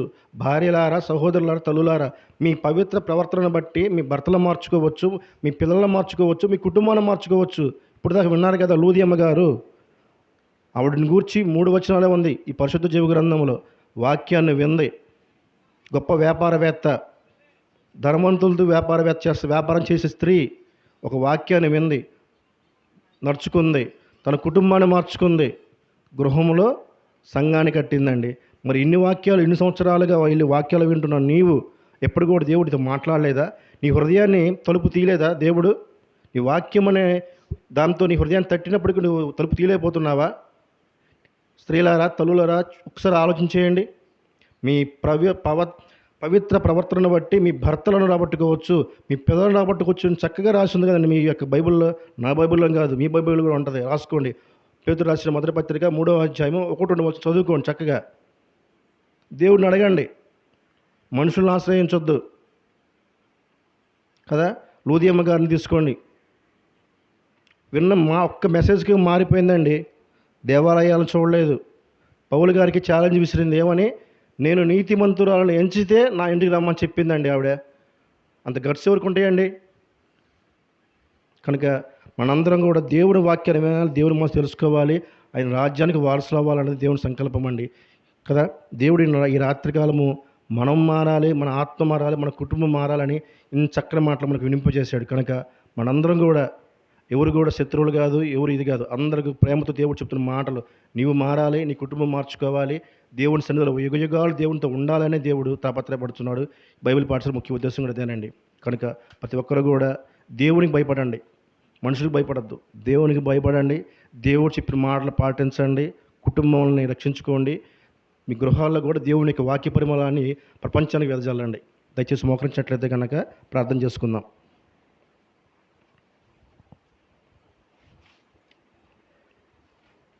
మహాగణుల శక్తిమంతుడని ఘనమైన మనకి వందనాలు తండ్రి. ఇప్పటివరకు తండ్రి ప్రభువైనా మీరు ఇచ్చినటువంటి అవకాశానికి మీకు వందనాలు తండ్రి ప్రభువైనా. మీ యొక్క దివ్య జ్ఞాన సంగతులు తండ్రి ప్రభువైనా మీరు మాకు వివరించారు తండ్రి. మేము మారాలని, మేము మార్చుకోవాలని ప్రభువైనా మీ ప్రేమ చొప్పున తండ్రి నైనా ఇంత మంచి మాటలు మీరు మాకు వినిపించేందుకు మీకు వందనాలు తండ్రి ప్రభువైనా. ఇప్పటివరకు నాయన విన్నటువంటి ప్రతి ఒక్కరు కూడా నాయన వినిన వాక్యాన్ని హృదయం అనే పలక మీద రాసుకుని తండ్రి ప్రభువైనా దాన్ని పాటించి అవలంబించి మనసు దచ్చి మనకు కూర్చున్నాం తండ్రి ప్రభువైనా. అదేవిధంగా అయినా ఈ యొక్క యంత్ర శబ్దం ద్వారా ఎంతమంది అయితే భయం కలిగి, భక్తి కలిగి మీ యొక్క మాటలు విన్నారో ప్రభువైనా ప్రతి ఒక్కరిని కూడా జ్ఞాపకం చేసుకోండి ప్రభువైనా. వారితో మాట్లాడండి ప్రభు, వాక్య రూపంలో మాట్లాడండి ప్రభువైనా. మీరు మాట్లాడి మనసు మార్చుకొని వారి ఆత్మను రక్షించుకునే గొప్ప భాగ్యాన్ని అందరికీ దచ్చి మనకు కూర్చున్నాం తండ్రి ప్రభువైనా. తండ్రి బైబిల్ పాఠశాల ద్వారా తండ్రి నాయన ఏ గ్రామాలు జరుగుతున్నాయో ప్రతి ఒక్క గ్రామంలో కూడా నాయన మీరు జ్ఞాపకం చేసుకుని ప్రభు నాయన, మరి ముఖ్యంగా నాయన దేవుని యొక్క వాక్యాన్ని తండ్రి ఈ గృహం ద్వారా ఈ కుటుంబం ద్వారా తండ్రి ప్రభునైనా మీరు వినిపించేందుకు మీకు వందనాలు తండ్రి. మరోసారి కుటుంబాన్ని జ్ఞాపకం చేసుకోండి, కుటుంబ యజమానులను జ్ఞాపకం చేసుకోండి ప్రభునైనా తండ్రి. అదేవిధంగానైనా ఈ యొక్క కుటుంబానికి చుట్టుపక్కల కుటుంబాలను జ్ఞాపకం చేసుకోండి ప్రభావ. మరి ముఖ్యంగానైనా మా గ్రామంలో ఉన్నటువంటి ప్రతి ఒక్కరిని జ్ఞాపకం చేసుకుని ప్రభావ. మా గ్రామంలో తండ్రి ప్రభావ ఎంతమంది అయితే ప్రభావ అనారోగ్యంతో బాధపడుతున్నారో ప్రతి ఒక్కరిని కూడా ప్రభావ మీ హస్తాలకు అప్పచెప్పుచున్నాం తండ్రి ప్రభునైనా. మరి ముఖ్యంగానైనా ధన పిశాచ పీడమ పడుతూ మానసిక రోగంతో బాధపడుతున్న ప్రతి ఒక్కరిని కూడా ప్రభునైనా మీ హృదయానికి మీ హస్తాలకు అప్పచెప్పుచున్నాం తండ్రి ప్రభునైనా. తండ్రి అందరైతే ప్రభునైనా ఈ లోకంలో ఉన్న ఆశల ద్వారా సమస్యలతో బాధపడుతున్న తండ్రి ప్రభునైనా వారందరూ కూడా ఈ లోకాశను విడిచిపెట్టి ప్రభునైనా మీ యొక్క పాదాల చెంత చేరి మీ రాజసువార్త ప్రకటించే గొప్ప భాగ్యాన్ని ప్రకటించమని కోరుచున్నాం తండ్రి ప్రభునైనా. తండ్రి ఇప్పటి వరకునైనా మీరు మాకు గురువులుగాను ఉపాధ్యాయులుగాను అధ్యక్షులుగాను ఉండి ప్రభునైనా ఈ యొక్క తరగతి నడిపించిన విధానానికి మీకు వందనాలు తండ్రి ప్రభునైనా. తండ్రి బైబిల్ పాఠశాల ద్వారా మీరు ఏ కార్యక్రమాలు జరిపించాలని అనుకుంటున్నారు ప్రభునైనా ప్రతి కార్యక్రమం కూడా మీరు మాకు ముందు నడిపించమని మా ప్రభువును ప్రియకుమారుడైన యేసుక్రీస్తు నామములో అడిగి వేడుకుంటూ ప్రార్థిస్తున్నాం తండ్రి. ఆమేన్.